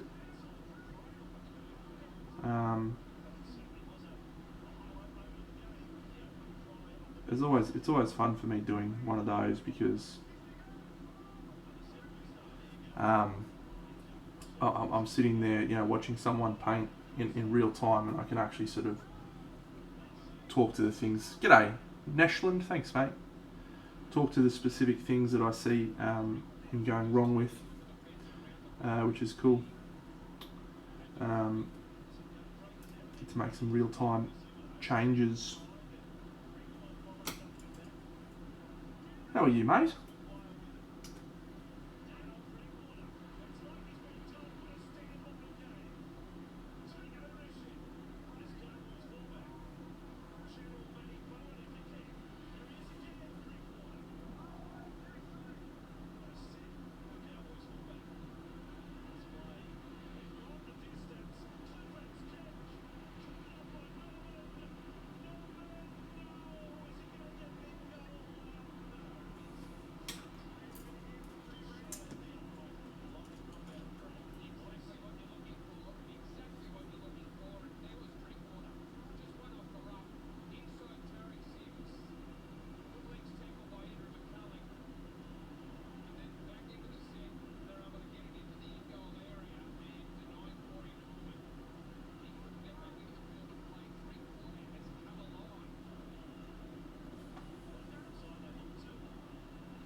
Thanks, buddy. You're a champion.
I did too much booping.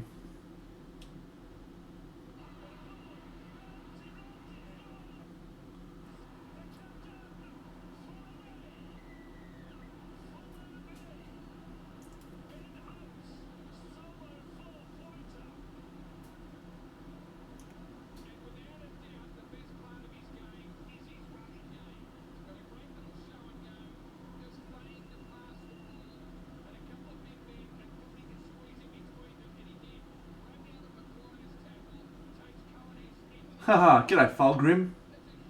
Sorry for being quiet, mate. I'm just really enjoying painting this dude. Invested in what I'm doing. Yeah, it's rugby league, mate. Rugby league going on in the background. My team's playing and they're losing, and I'm unhappy about that fact. Very unhappy indeed. Ah.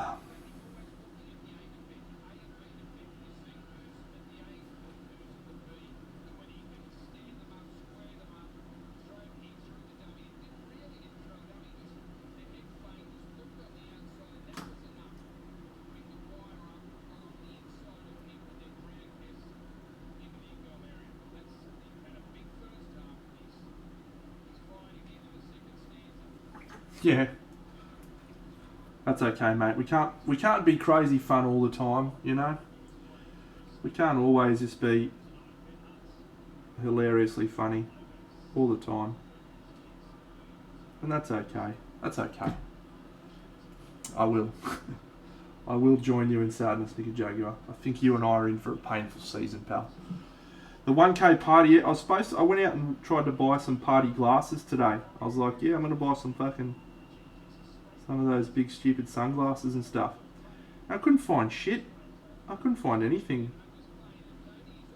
So I was like, oh, maybe I'll get something, you know, like a hat or something. Okay, Kung Fu. Maybe I'll get a party hat. You know, that'd be fun. Bit of a party hat for a party guy, whatever. No, couldn't find shit.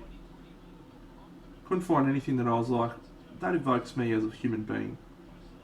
That's spiritually who I am.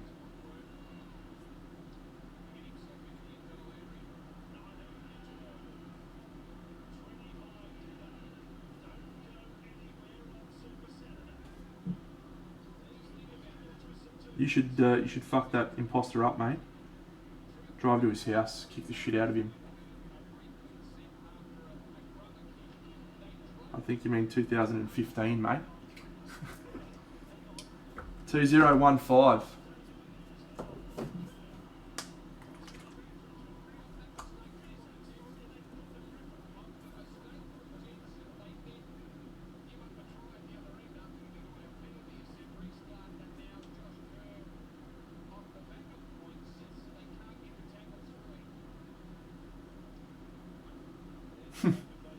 Ah, the beaver.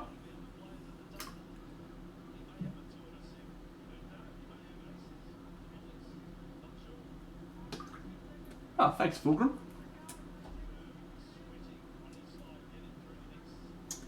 He's a fun little dude to paint. Hey, Sir Largo.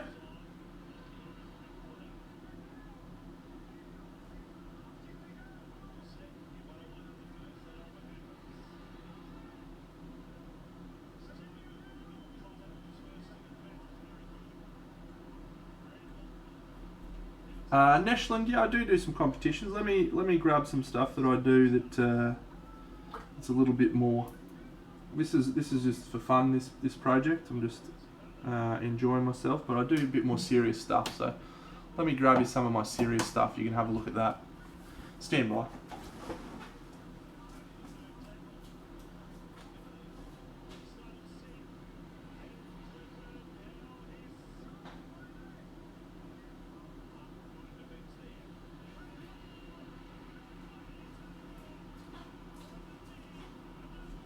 Oh, Don Lopez! Rah!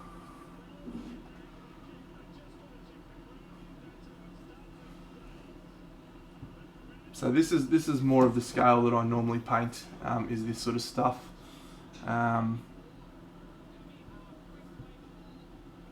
So busts.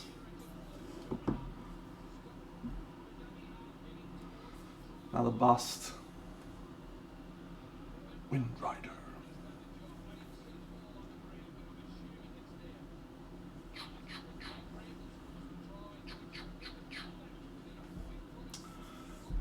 And this one, which I've been working on, or what I did on stream, another. So this one's actually going to go to one of my subscribers at the end of this month. In 11 days, we're going to do a draw for this. I'm just going to send it to one of the subscribers. Pretty cool bust. Baba Yaga.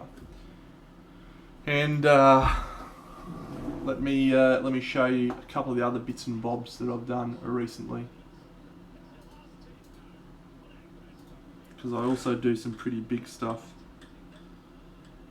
which is fun. Whew. Fuck me, I've been prolific the last 6 months, I tell you what.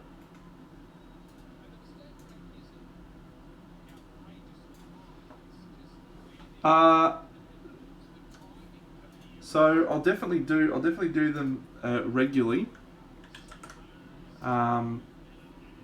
It's going to more depend on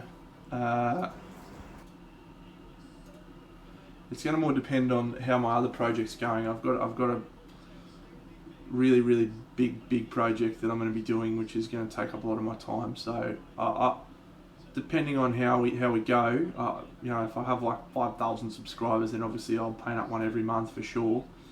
Just give it away. But at this point in time, it'll probably be once every 2 months, depending on how I'm going. I think this month and next month I've got figures to give away. Like I think I'm probably going to do this chick as a giveaway, not that one. This chick, she'll probably do a giveaway on her. Should be fun. But yeah, so this is one of my latest dioramas that I did, which is the Companions of the Hall. I did that all on stream, so you can go see how I did that. This one is my Wizard of Oz.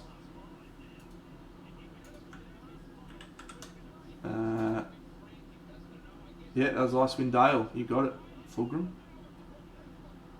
So this is post-apocalyptic Wizard of Oz. Dorothy, Toto, Scarecrow, Cowardly Lion, Tin Man. Pretty fun. And then this one is another one I did, which I call Fairy Garden. G'day, Wampa. So yeah, so I do some pretty big stuff. And when I do projects like that, it takes a bit of time. So I can't believe there's 20 minutes left in this game, Randall. Can you believe that? Fuck, it feels like it's been going forever. Oh, what was the verdict, mate? What was the verdict? I'm yet to watch it.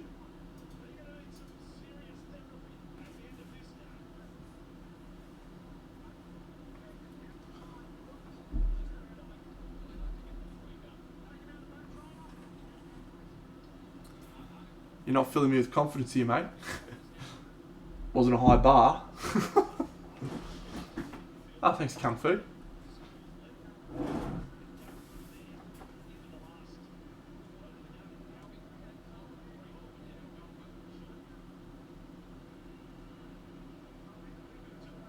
Yeah, you might have.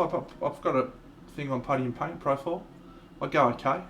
Posted heaps of shit, which is fun.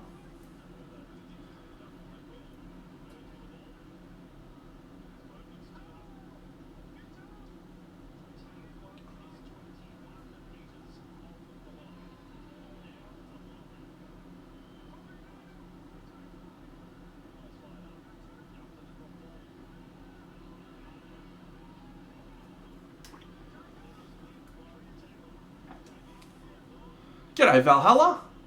How are you, mate?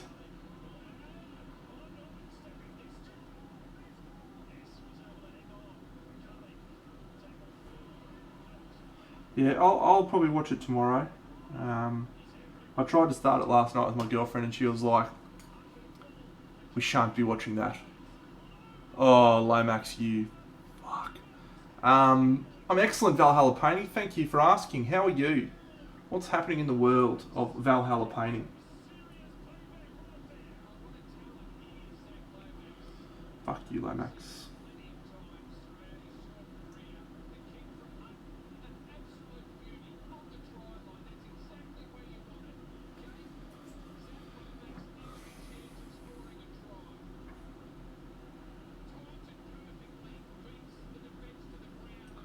Yeah, might be actually. Might be time to sink a beer. This is depressing.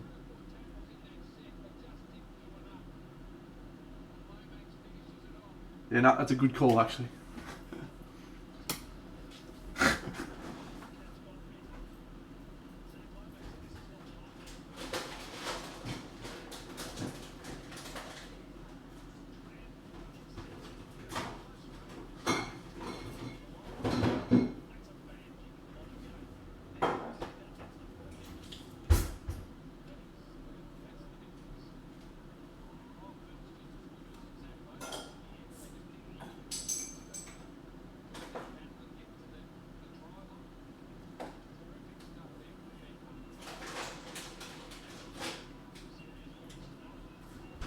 And shove a couple of Maltesers in my gob too, actually.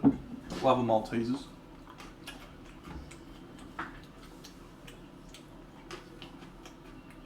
Miss it? Oh. Mmm.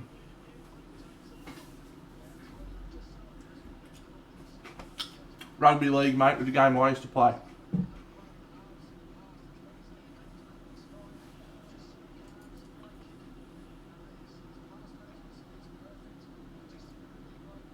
My team's playing. I'm very depressed. But I'm eating chocolate, so it's not too bad. Alright, let's have a look at these. I'm the North Queensland Cowboys.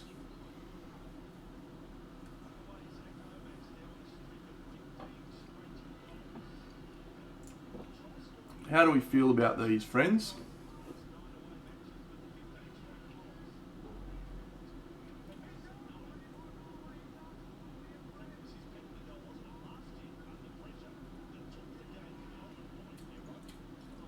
I think they came out alright. This guy just might do a little bit of highlighting on his blue hair.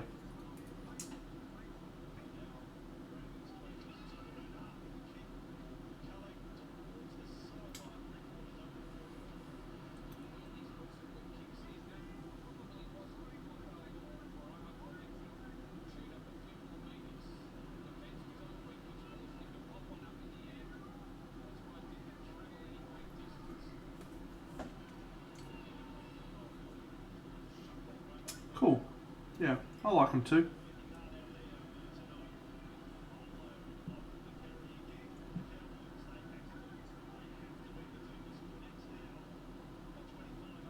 Bit of fun. Oh, go, Michael. Oh, he's almost fucking there. Go, son. No, these are actually for one of my mates I play games with every week.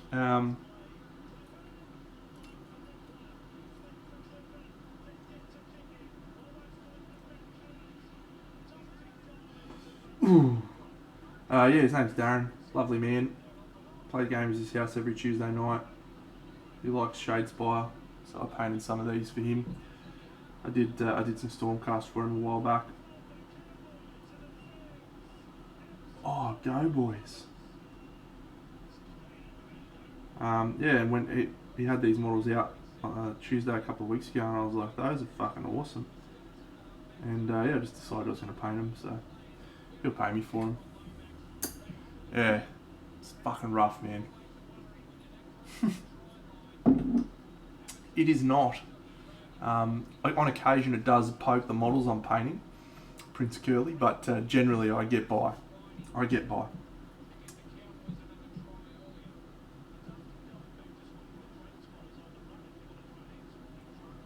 going to guess, big fan of the Oz Machine show.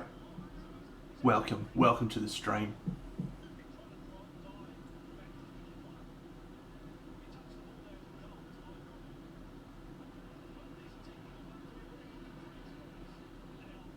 Either that or you're my mum. Hi, Mum. Mum loves hanging shit on me for my chin as well.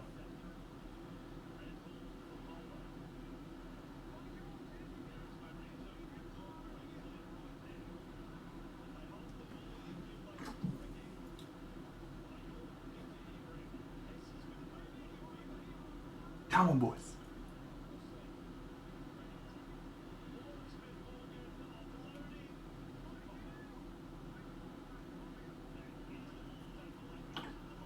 Oh, go, more, go.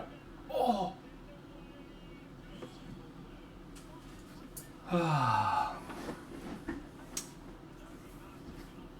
Alright. I think we'll call it a day on these dudes. Oh, go.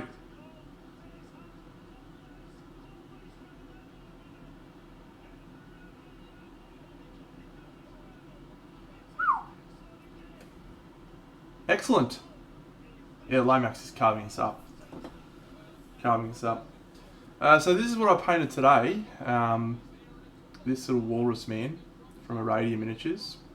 I just started painting him in a private coaching, and it's going pretty cool actually. So I might just tweak him a little bit,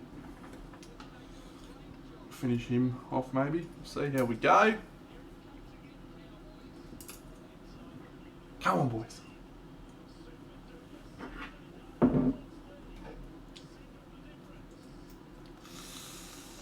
"13 minutes to go." It's not going well. Yeah, this is a super cool model. Great model. Walrus man.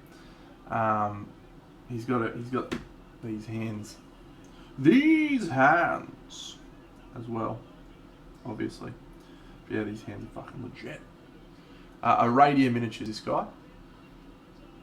So I probably won't paint him. I probably won't paint him on stream other than tonight. I'll probably just finish him off in my spare time. Maybe he can be a giveaway for next month. That might be fun. Haha, yeah, we were just talking about it before, Paulie boy. Yeah, I started watching it, but my girlfriend decided that was a disgraceful idea, and that oh my god, they've done it again.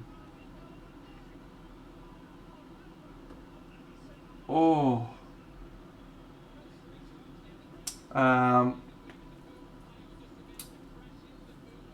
Yeah, she thought it was terrible, so we stopped watching after about 6 minutes. So I'll watch it tomorrow after tomorrow morning stream, I think.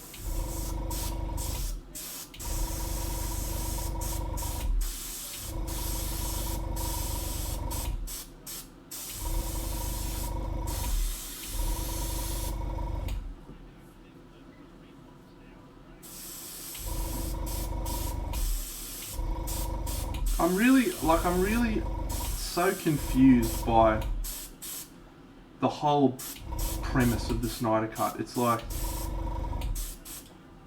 I don't know how many people know about the reasons that Zack Snyder had to step away from the original film. I believe it was his daughter or his son committed suicide, something like that. It was really awful. And so he couldn't finish the movie, right? So they got Joss Whedon in to finish it, and I like Joss's work, like most of his movies. He doesn't hit the right tone for DC, that's fine, but oh, that's nice, yeah.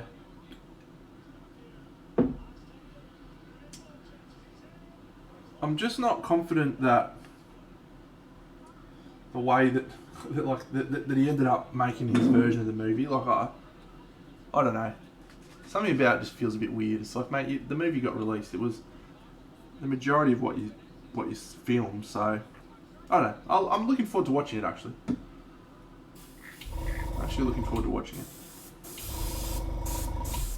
Because the one criticism I had of it was that they didn't have enough time for all the characters to breathe, and they introduced a couple of characters way too quickly. And so if this lets that change, then that'll be a win.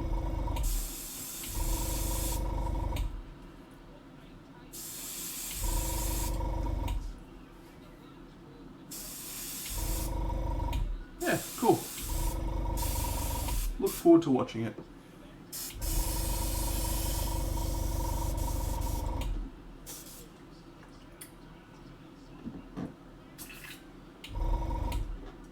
You know what I mean though? Like it's sort of like it feels odd that the people would be that passionate about seeing his version of the movie. I don't know.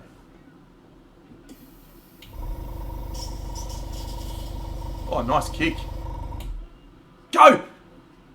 Oh, fuck, hammer.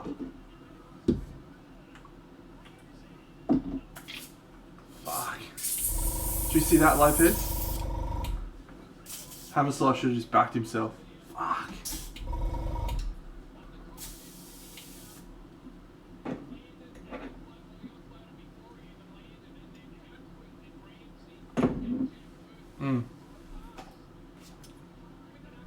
Alright, well, you'll see. Felt takes a screamer.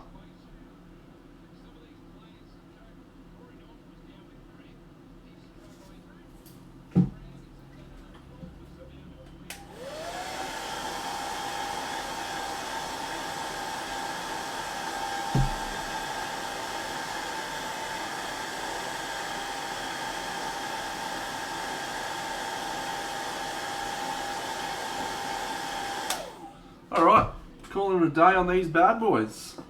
Might add some static grass and stuff, but that will be finished. Drop them off to Freezy on Tuesday night games. So might just muck around with some shark bits, I think, while we're streaming at the moment.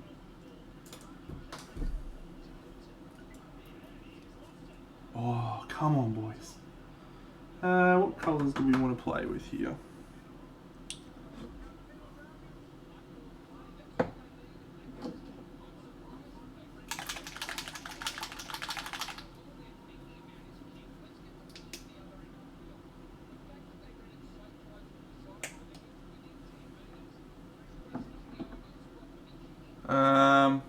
Not sure, mate.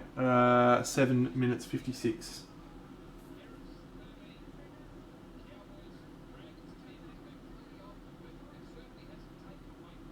Okay.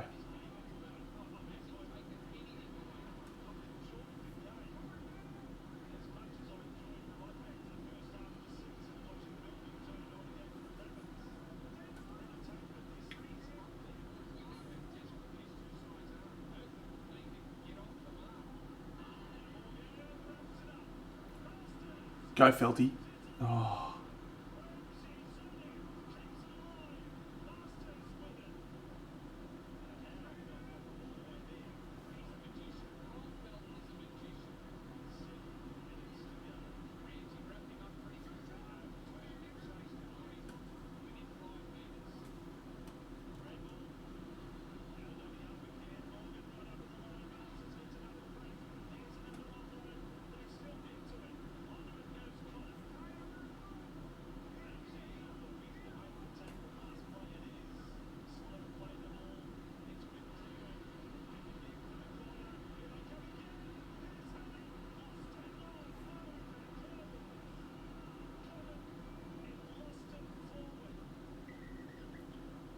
Yep, that's where I'm up to now. I'm about 30 seconds behind you.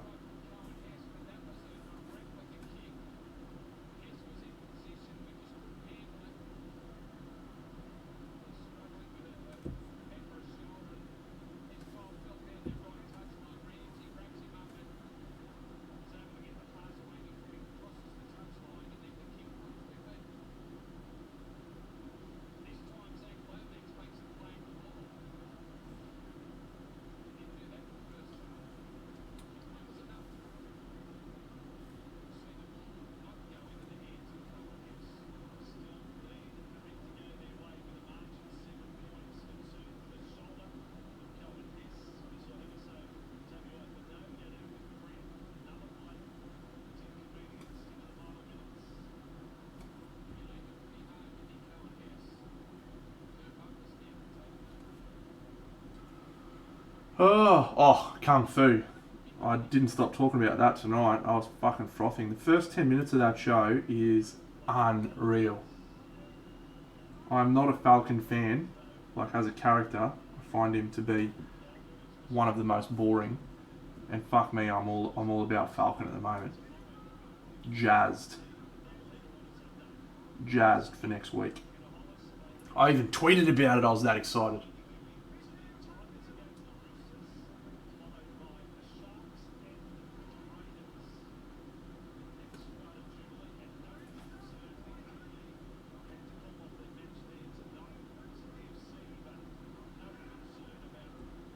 Oh. Crack it on. Crack it on.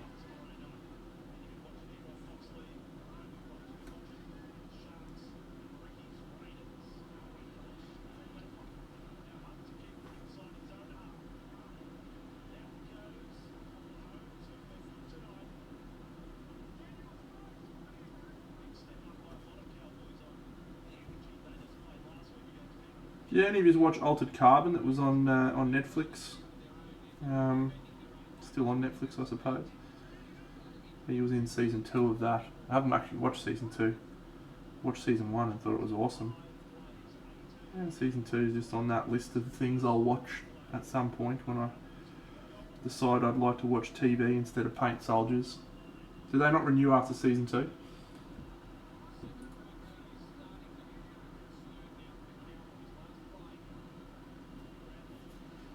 That actually makes me more interested to watch it, believe it or not. Not as big a commitment.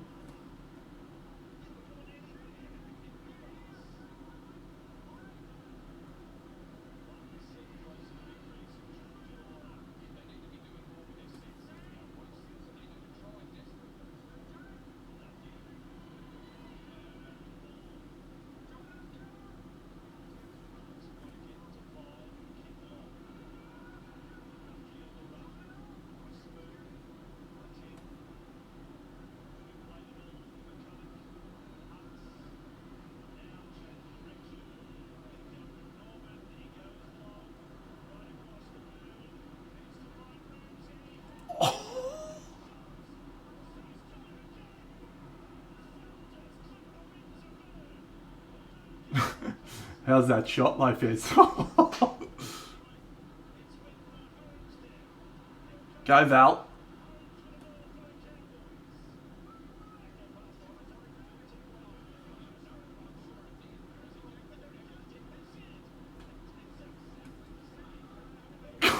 Oh, that's a shot and a half. Reminds me of Big Deno in his prime, eh?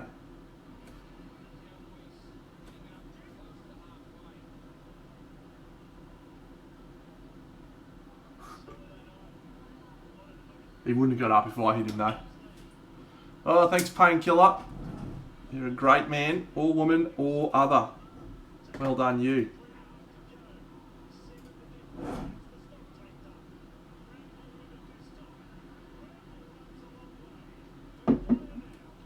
It's game over, Lopez. Can't come back from here.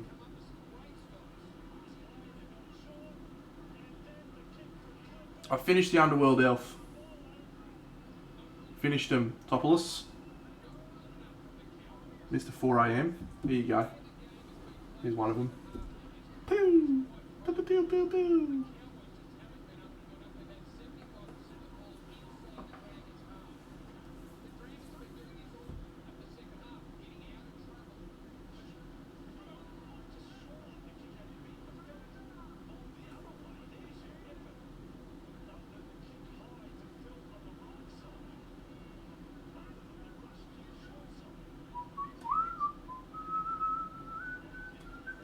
They made us work for too long for unreasonable hours. Our programming determined that the most effective system was to shut their motherboard fucking systems down. The humans are dead. Oh, are you playing on a stream? Awesome, Kung Fu. Send me the link in my whispers, mate. If I'm still awake, I'll check it out. Probably be mid morning for me, AM, but you never know your luck in the big city. Yeah, I quite enjoyed the game when I played it. I haven't been like thinking about strategies or anything, but yeah, I bought one of the boxes, so obviously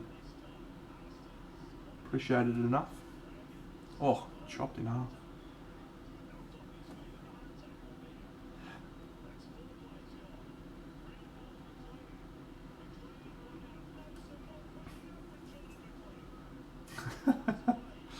Good.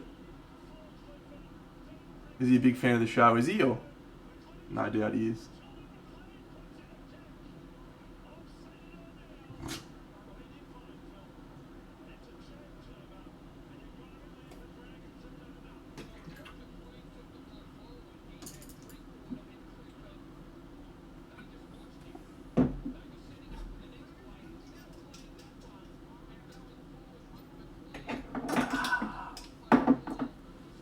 Cool. I'm not going to play the Elves. I'm going to play Beastmen or Wood Elves, probably, because I just bought them.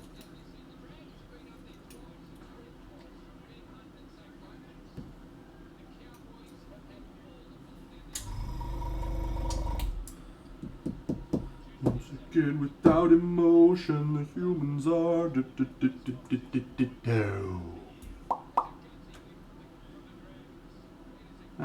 this face didn't really work as much as I was hoping it would, so we might try and make that a bit different.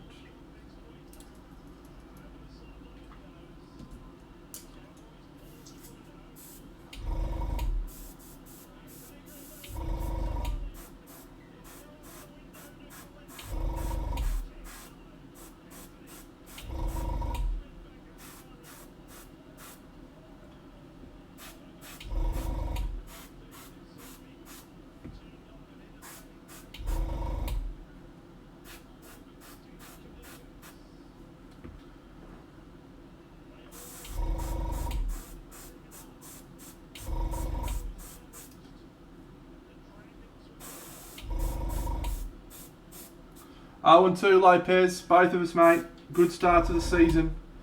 Always love a new season when you go 0-2 to start. It's fucking great.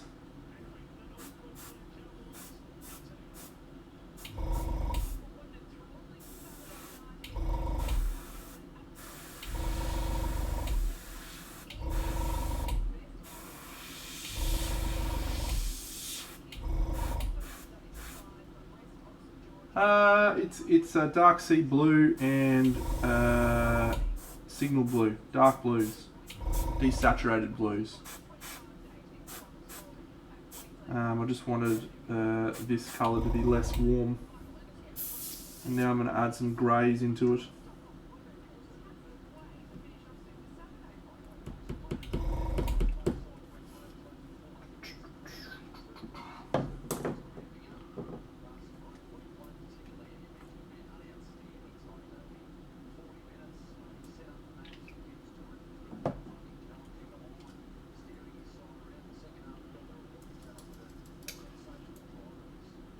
So tomorrow morning for me, tonight for many of you, is going to be me painting Sheep Rider.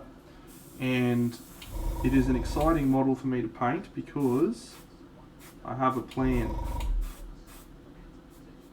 You all know me, I rarely have a plan for anything, but I've got a plan for this. So, this is organic, this is just making shit up as I go along. Normally I'm a little bit more structured. Well, depends on the model. Sometimes I'm more structured, other times I have no idea, and I just paint what I feel like.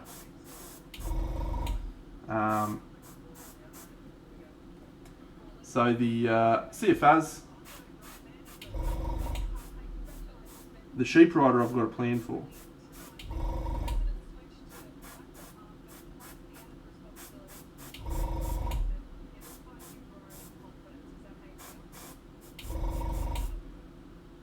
Yes, except it wasn't drawn in MS Paint, I'm sorry to say. But there is a picture that has inspired my plan. Give me one moment and I will elucidate you all.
I've got to send myself a picture so I can show it. It's just a picture idea, which spawned a variety of other concepts. So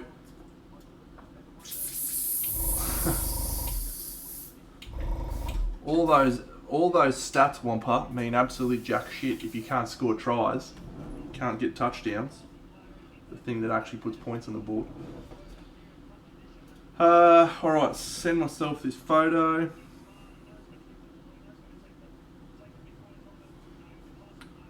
Hello, Lex Make It Talkle, thank you. I am just sending myself a photo which will make sense in a moment. Messenger. Oh, where are you, you fuck?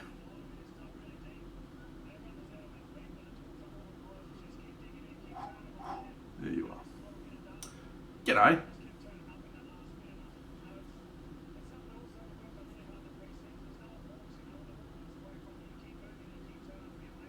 Alright. It's actually evening for me. That's why I'm drinking a beer. I don't normally drink beer in the morning. But hello to you.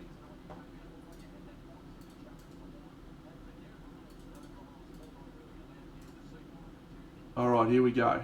Here is the plan.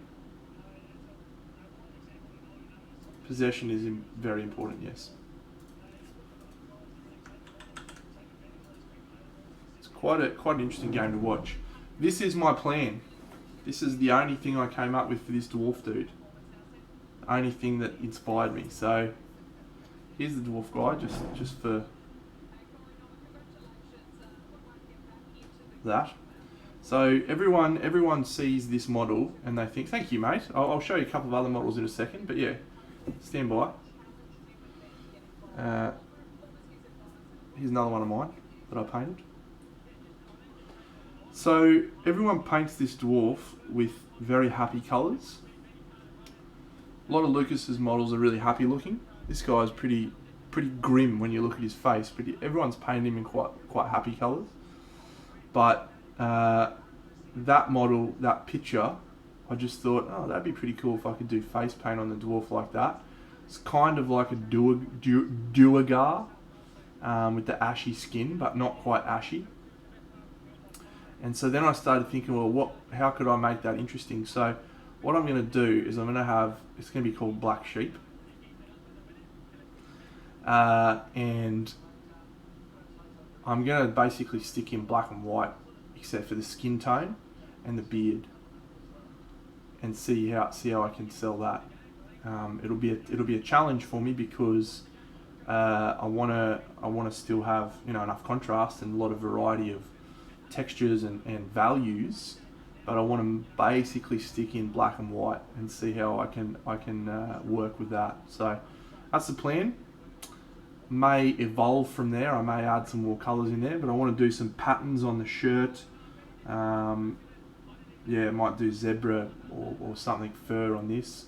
Yeah, so the bird. So I was kind of almost thinking to myself Sin City style. So we maybe make the bird the only like really spot of colour. Yeah.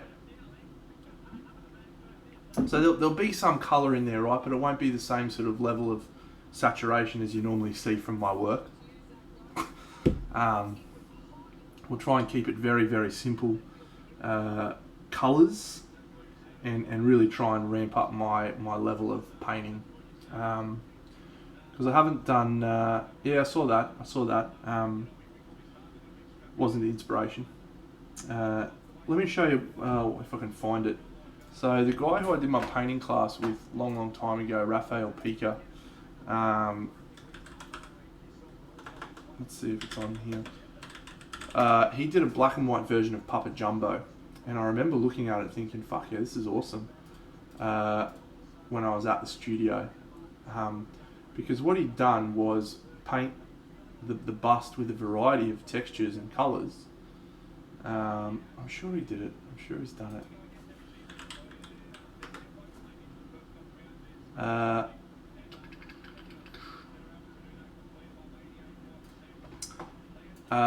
But he still managed to have enough contrast between all the variety of different colours. Here he is, I think. Dawn of Icewind Dale.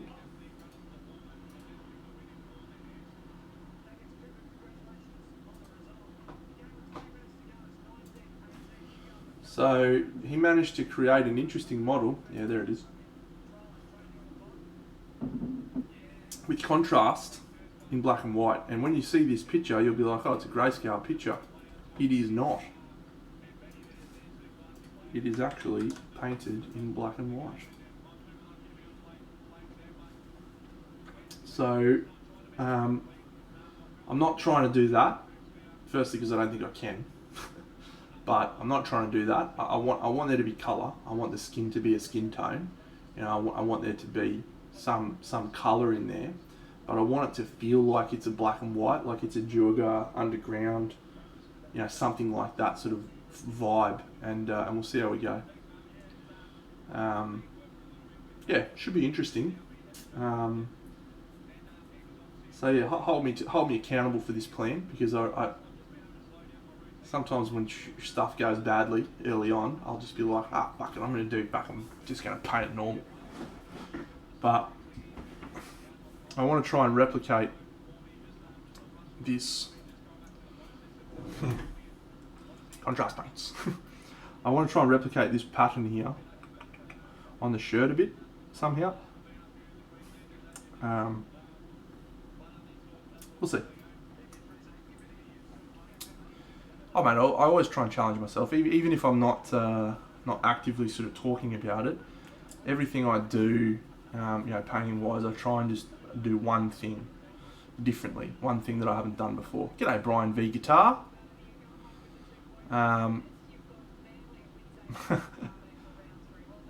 You can't clip it. The fucking model's named after the bird, mate. You cannot clip him off. If it's working really badly, like really well, and I'm like, that bird's just shit, because it's a hard bird to paint. Little angry dude. Maybe we won't. We'll see. I'm excited to start that tomorrow. So that's going to be tomorrow. For my American friends, that will be in approximately 12 hours from now. So I think that'll be mid-afternoon for most of my American friends, and evening for my European friends. And Australians will have to get up at fucking 8 AM. I'm going to snap him off. Fuck him. He deserves to fuck off. Bum bum bum ba da bum ba dum bum. Shake, shake, shake. Shake your angry bird. Shake your angry bird. Wow.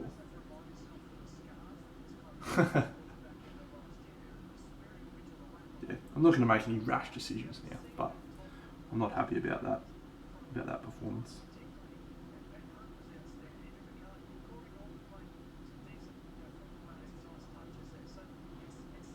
Oh, thanks Gemini SC2.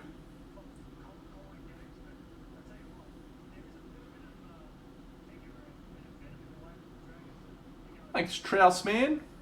Oh, no, TX Houseman. Wow, thank you.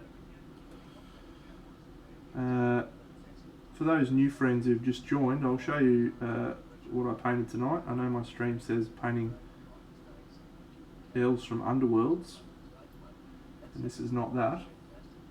There's a reason for that, because I finished them.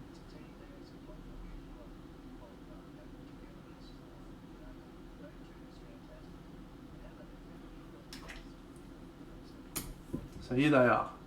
Here's the team.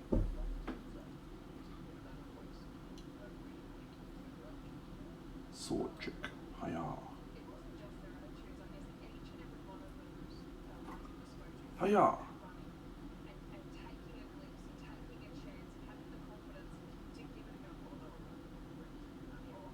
It's a fun colour palette.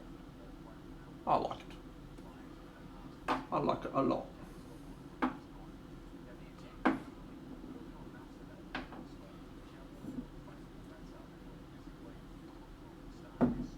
And if you're a subscriber, you can win this chick.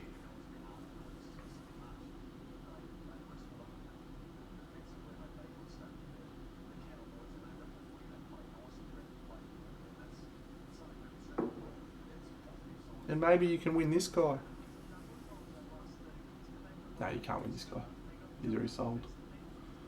Sorry.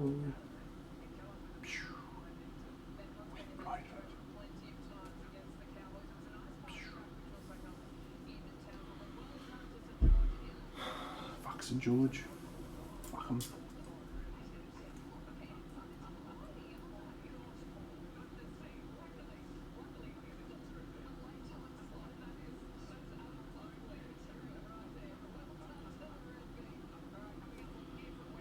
I did Topulus, yes. No, I painted them that way. Well, I just put a gloss varnish on the paintwork that I did, which makes it look like that.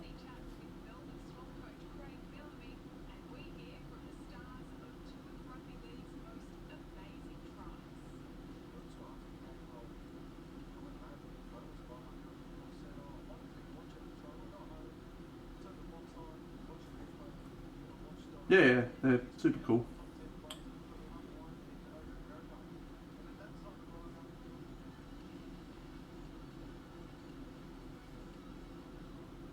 Broadside, I have been painting this sort of stuff for about 5 years. It'll be 5 years in July. But I have been painting Little Toy Soldiers since I was in like grade 4 or 5. Just not very good for that period of time, but you do pick up, brush skills and stuff over that period of time. But yeah, I like to answer that question with like 5 years is when I started painting properly. Correct. Yep.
That's a good question, mate. I stopped playing army games, mostly, and started moving into smaller skirmish games.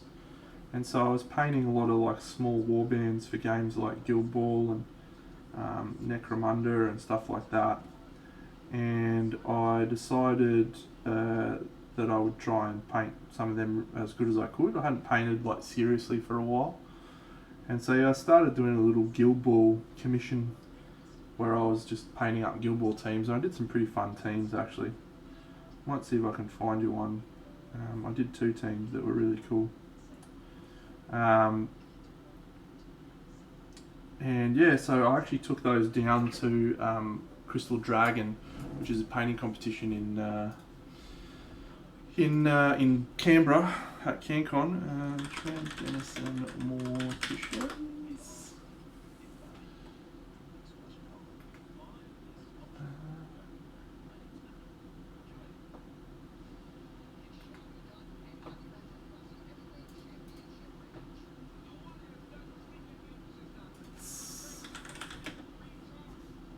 Oh.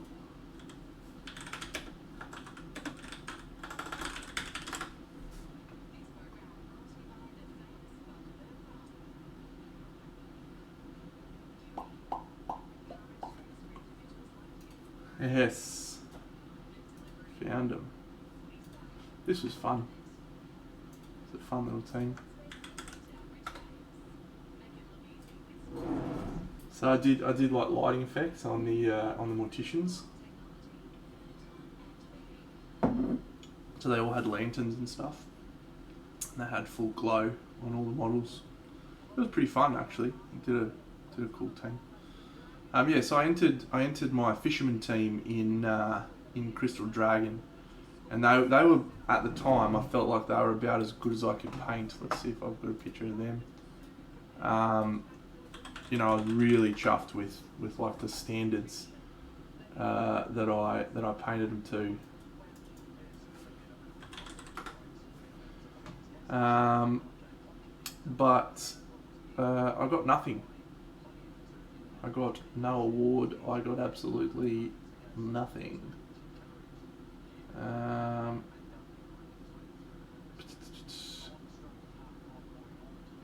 Where is my? I think I did a good shark. Let's see if I got shark.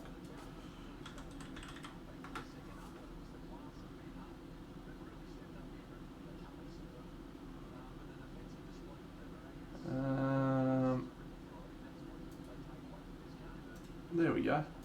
Oh fuck. How good is the internet, by the way? You can find pictures of anything. As long as you know what to search for. Here's my fisherman team.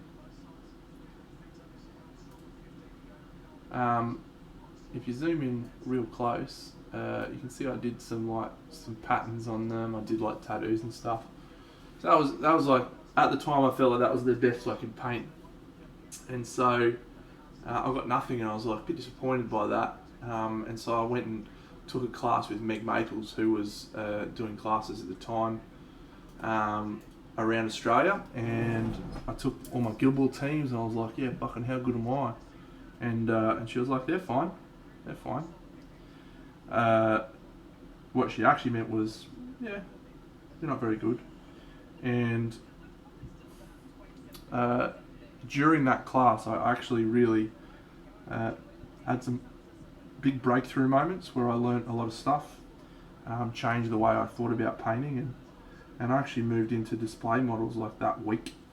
And since then, I've painted army stuff and gaming stuff for fun, and I've painted it quick, using quick tricks, but I haven't like painted anything for a game. I suppose I did do a Nurgle army as well during that time, AOS, but it's always just been secondary to the display painting. Yeah, that's a long time back, Jim. Long time. That was actually some of the first stuff I did in display painting world.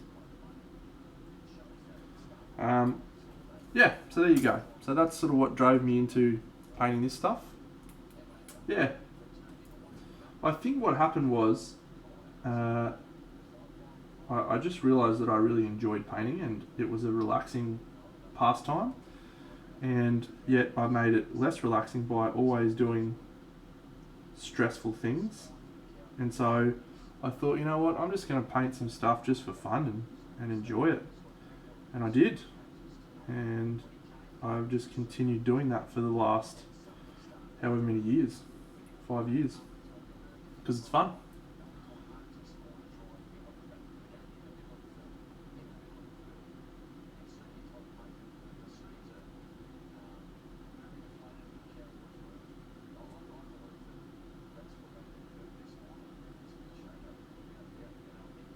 And I try to get more people doing it, because people are always painting for their games and painting for their stuff, and I think enjoy your painting a bit more. Hey, Miss Jana, g'day.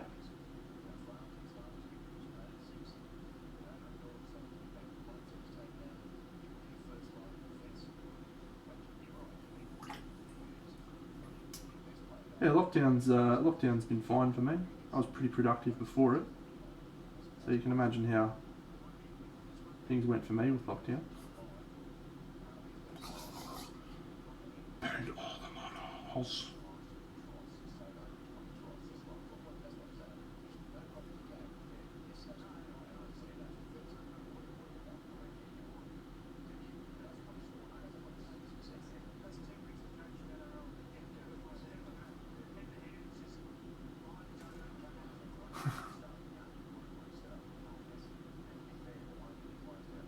I think I have got room for more emotes. I think I'm allowed like 5 or something as an affiliate, and I think I'm only using like 2.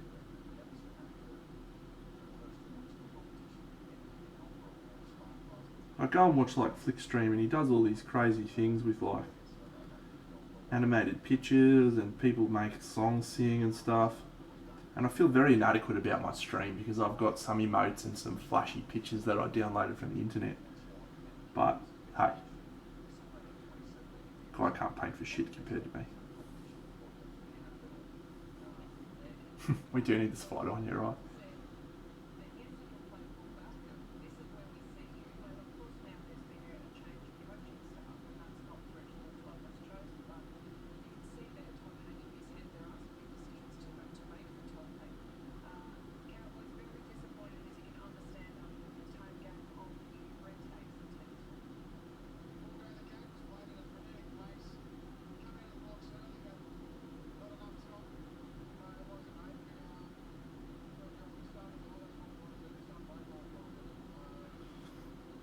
Just here for the music. Well, I'm sorry that that's the case, because my singing ability is quite disgraceful.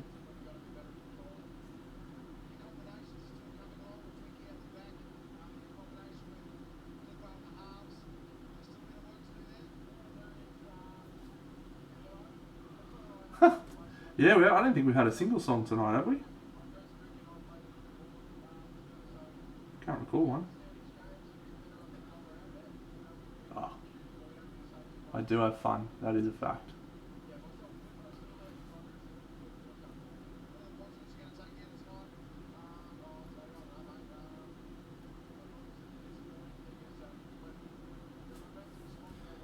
Yeah, it's fair point, Kung Fu, but there's a lot of cool stuff on there that, yeah, I reckon it'd be fun. Be fun to do. I actually just like. I do just like lots of.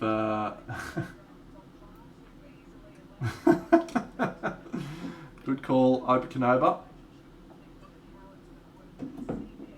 Help me, Opa Canova. You're my only hope. Kenny Boucher, what a champion.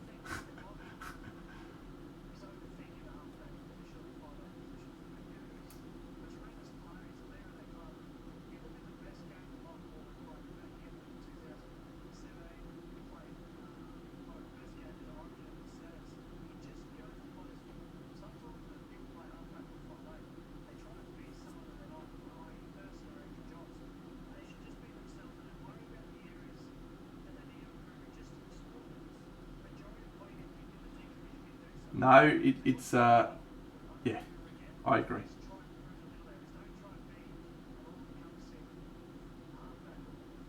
It's your choice, Captain Carp. You get to pick, mate.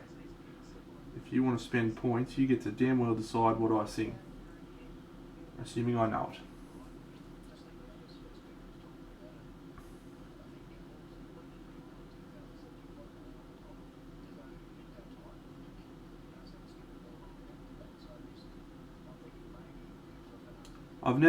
My YouTube videos are the same. I don't worry about all of the fancy stuff. I just try and have good, clear pictures, actual content that is of value, and that is it. What am I going to do about that blue head? I'm not loving it, hey. I'm going to go black head.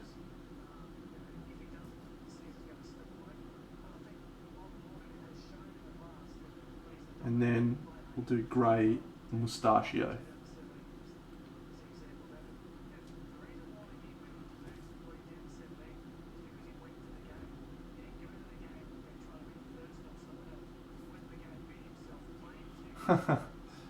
Yeah, I don't want to be that type of streamer, mate. Because if I was that type of streamer, I wouldn't be streaming. I'm not doing this to become an internet fucking celebrity, mate. I'm already an internet celebrity. People ask me for my fucking autograph already. I don't need that shit. I'm doing it so I can try and talk and explain how and why I do things, because that helps me get better. And I want to continue painting the way I've always painted and enjoy it. So by spending my whole stream talking, I'm defeating that purpose. But you will see I always make time to give feedback for people, and that's because that is usually time when I can try and explain my thought processes and stuff about why I think models are can be improved subjectively. It's all subjective, but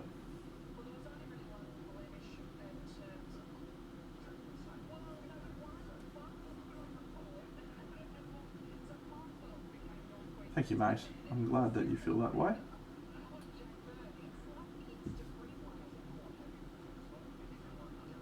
I have enough internet points over many years of being an internet celebrity. I don't need to do this for internet points.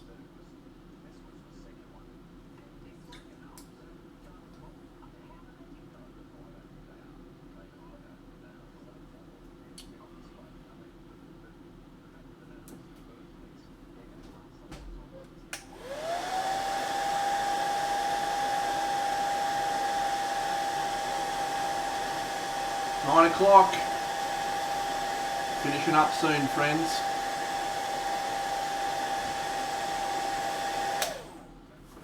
Finishing up soon. I'm excited to start Sheep Rider tomorrow. It's going to be awesome. Awesome. Captain Cut, you can't think of anything. Come on, mate.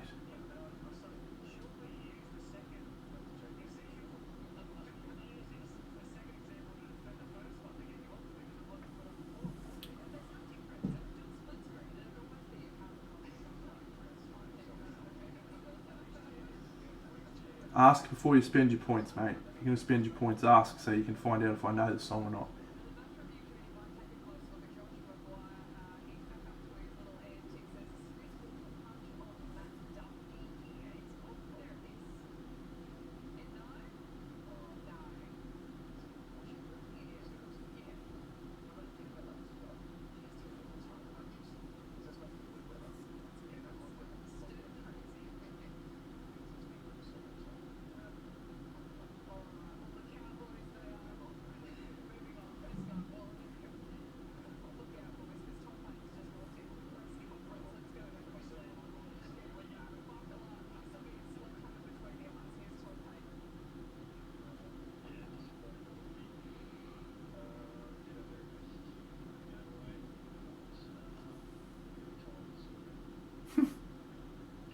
I did Rammstein last stream. Hast, du hast mich. Du hast mich.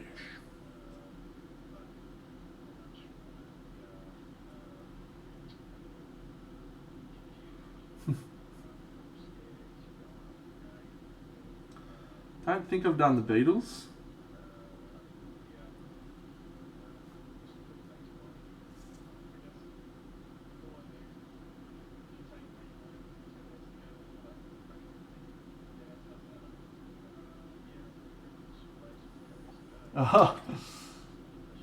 I think I've already done that, but I'm always happy to sing Moana.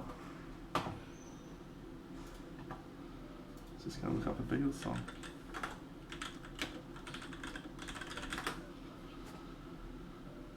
All right, so we're doing Moana. You're welcome. Is that what we're doing, Captain Carp?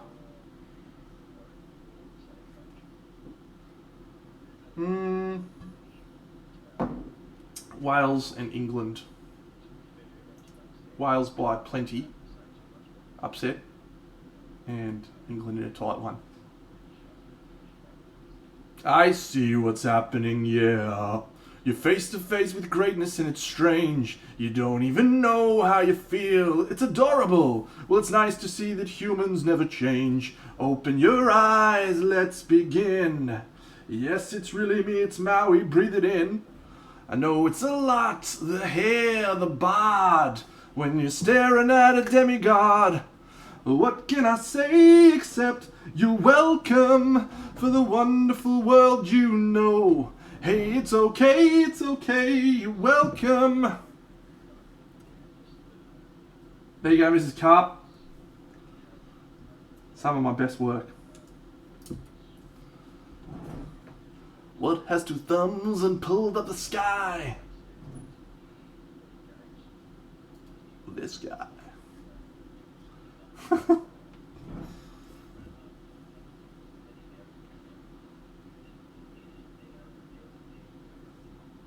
Love Moana.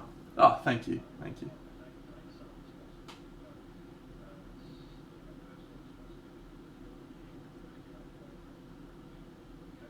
I actually think Moana is close to my favourite Disney movie of all time. Which is weird, really, because it's one of the most recent ones. But I feel like it's one of the most empowering Disney movies. You know, like Moana just goes out and be a fucking badass. It's the best. I have a niece who is 9 this year. Fuck, I can't believe she's 9 this year. Nah, you know, I was gonna suggest my girlfriend and I watch that last night. We ended up watching Superstore. We're halfway through season 5. But yeah, I was gonna suggest we watch Raya. Came out on Disney Plus a couple of weeks ago. Has anyone else watched it? Is it good? I mean, it's Disney, right? It's going to be fucking awesome. But is it worth checking out with some urgency?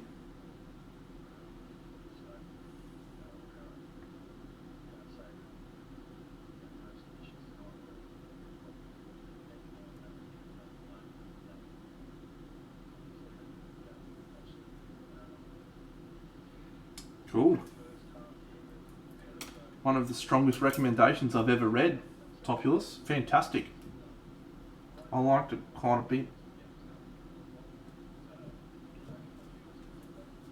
Thank you, Ajidal. That was much more helpful than Topulus's fucking bullshit. Oh, is there no music? Yeah, Superstore on Netflix. It's fucking classic. I lost my shit at the first few seasons. It's fucking so funny because I used to work in a retail store. It's really good. But the most recent season, season 5, has not been anywhere near as enjoyable as the previous 4 seasons. So yeah.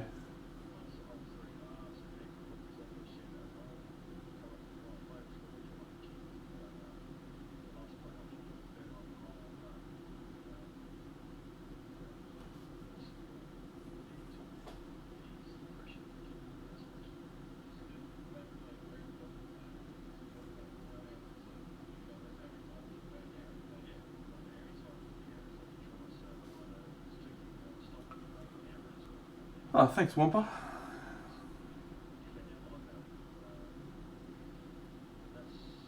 Green's actually one of the easiest colours to paint. Like genuinely easy. And it's because of highlighting. You highlight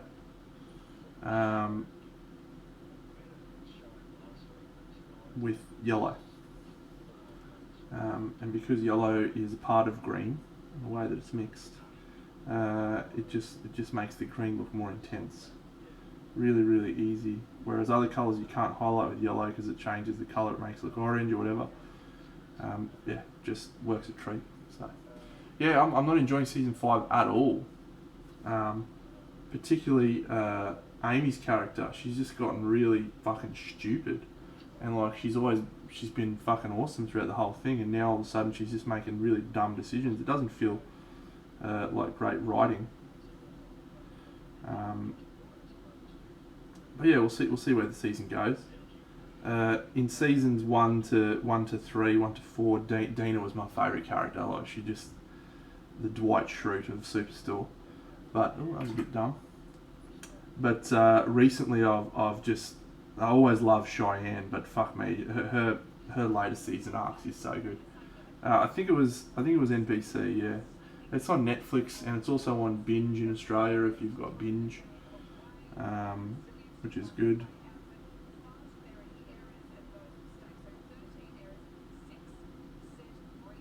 But it's been really funny. Like, it's a really funny show. I think.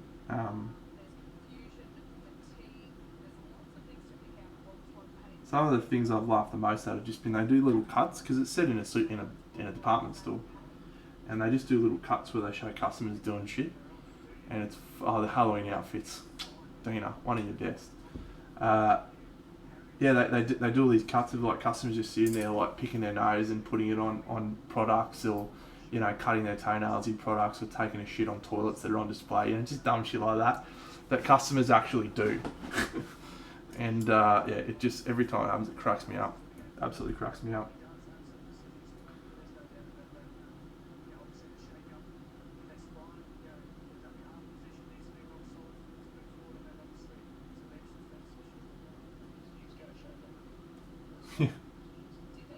uh, Gemini, I have a couple of recommendations for you, mate. Where are you based?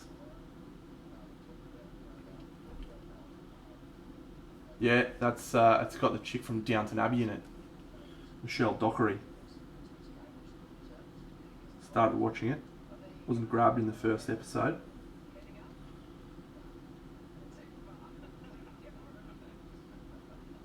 Fuck, I love a bit of Downton. Love a bit of Downton Abbey. I was first in line to go see the movie. Tickets, please.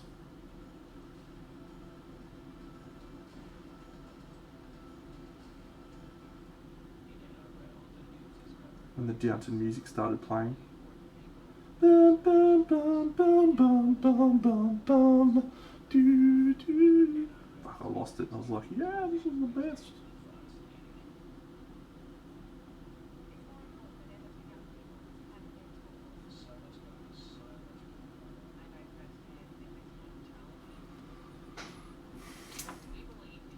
Norway, okay. There's the two lamps I've got are both from a company called Daylight, and they make lamps mostly for like jewelers and stuff.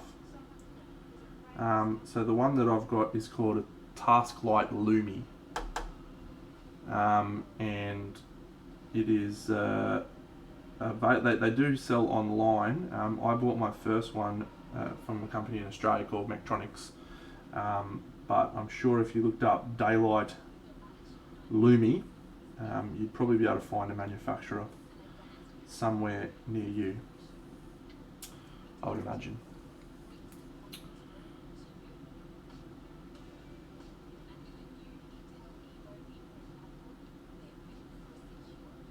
And it's a really good lamp.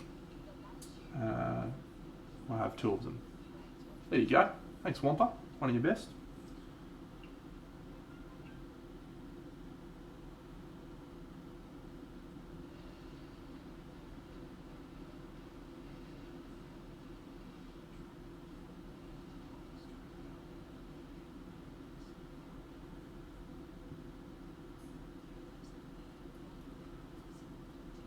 Yeah, it's just really good lamp. Variable strength.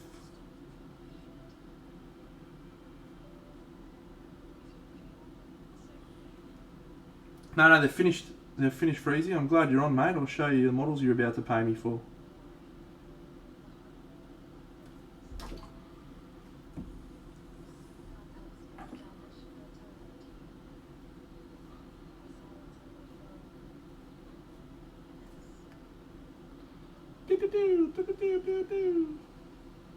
Beautiful, good deal.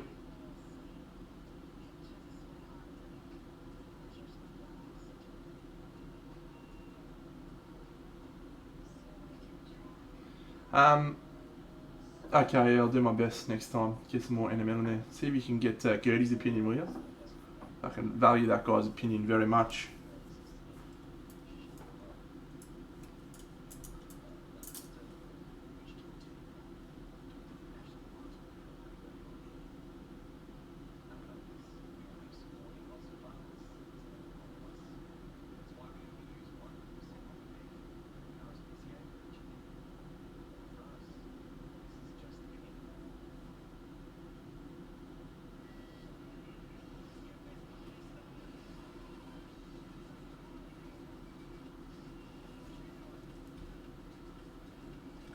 Bring him over Tuesday, mate.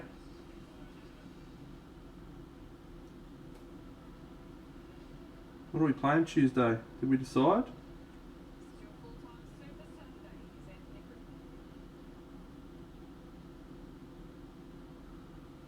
remember.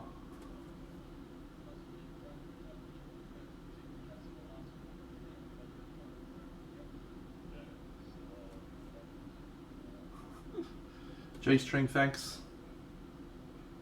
Surprised you even need to ask, mate.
Alright.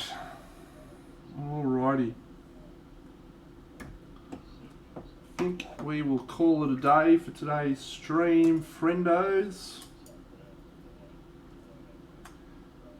So I'll be back on tomorrow in the AM for me. Bright and early. Hopefully I can catch all of you at a reasonable time. This walrus fellow is from Arabia Miniatures. And his name is Finnar. And this is the second time I've painted him, believe it or not. Let me show you the first time. And then we'll call it. I'll probably, I won't watch it. I'm going to bed now, mate, and then I'll wake up and then I'll be streaming again, so I won't be watching it next stream, but I'll probably watch it after I finish tomorrow. So I'll chat about it on Monday night if you're around for that.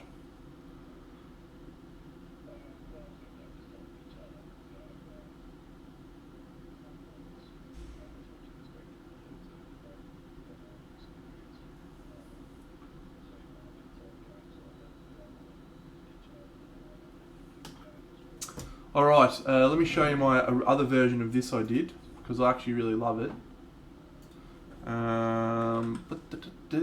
What can I say except you're welcome, you're welcome, you're welcome, and thank you.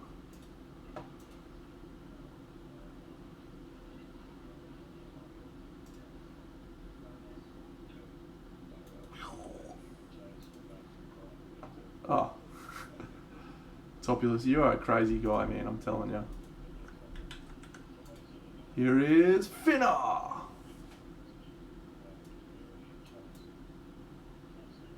That's the last one of these I painted. Yeah, he's pretty great model actually. I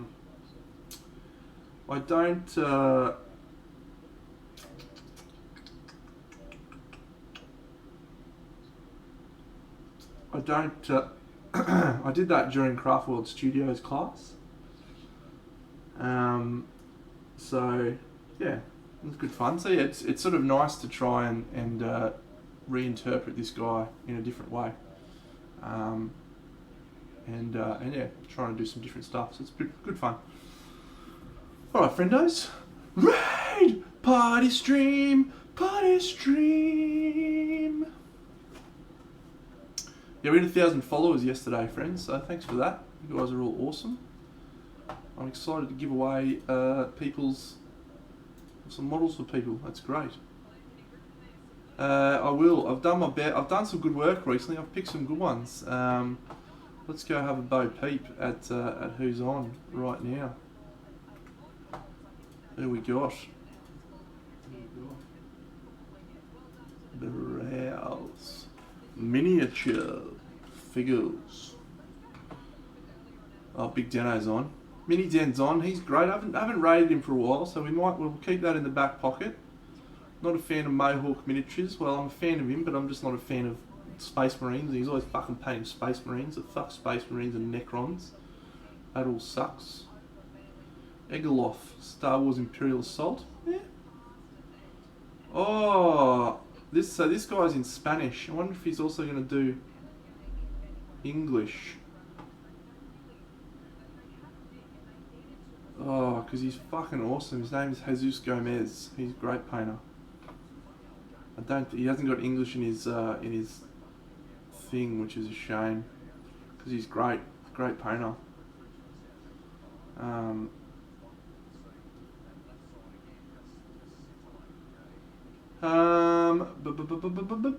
know he does speak English. Maybe let's give it a crack. What do you reckon?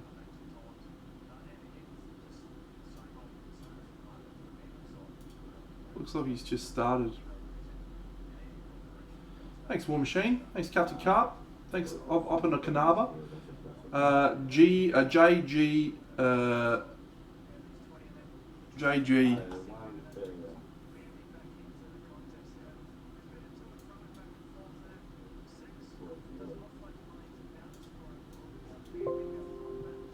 Supongo que eso es alguien que ha intentado bueno, alguien, un bot o lo que sea, eso es para comprar y demás. No, he's only going Spanish. Let's go raid. Let's go. Oh, okay. Yeah, who's that one? Oh, Chris Payne. I've already raided him, mate. I've raided him a lot. Raided him twice actually. This is an important decision, friends. I like sharing the love, spreading the love to people who, aren't as popular as Big Deno. I've got plenty of social media skill sets. I don't need more. Let's find some people that do need more. Some dude's doing a gunpla. Let's have a look at Egoloff with his Star Wars Imperial Assault. What are you doing, mate? Oh, he's doing it in Russian though.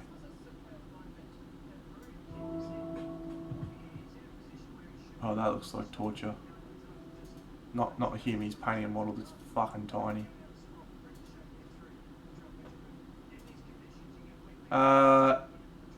Buddy Minis, he's our last hope. What are you doing for us, buddy? Oh, he's got his misso in the background.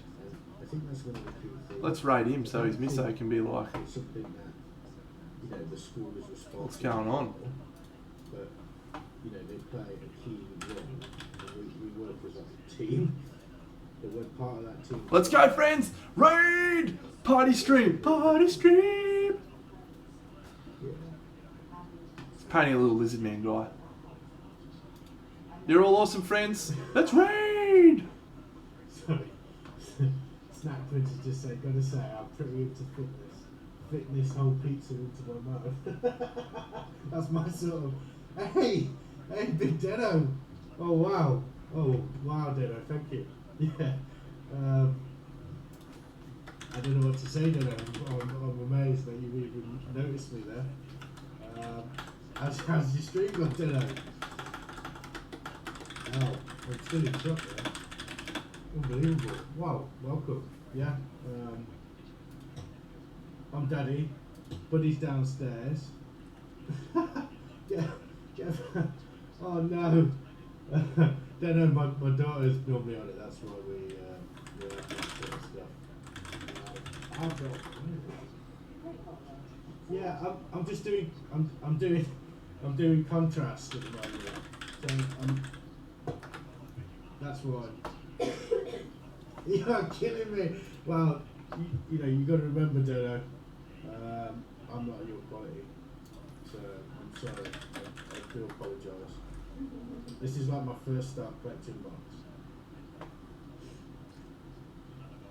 Yeah, you're like a superhero of the paint world now.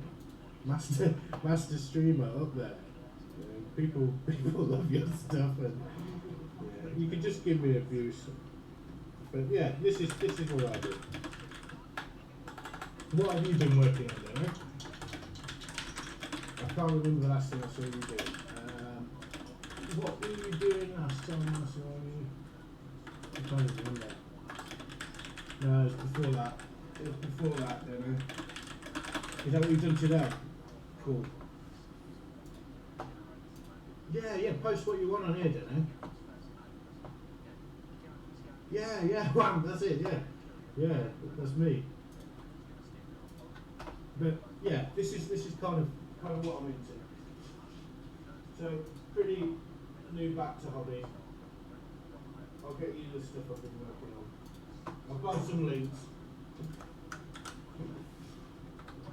Hi man, welcome to the stream. Yeah, so this is what I've been doing.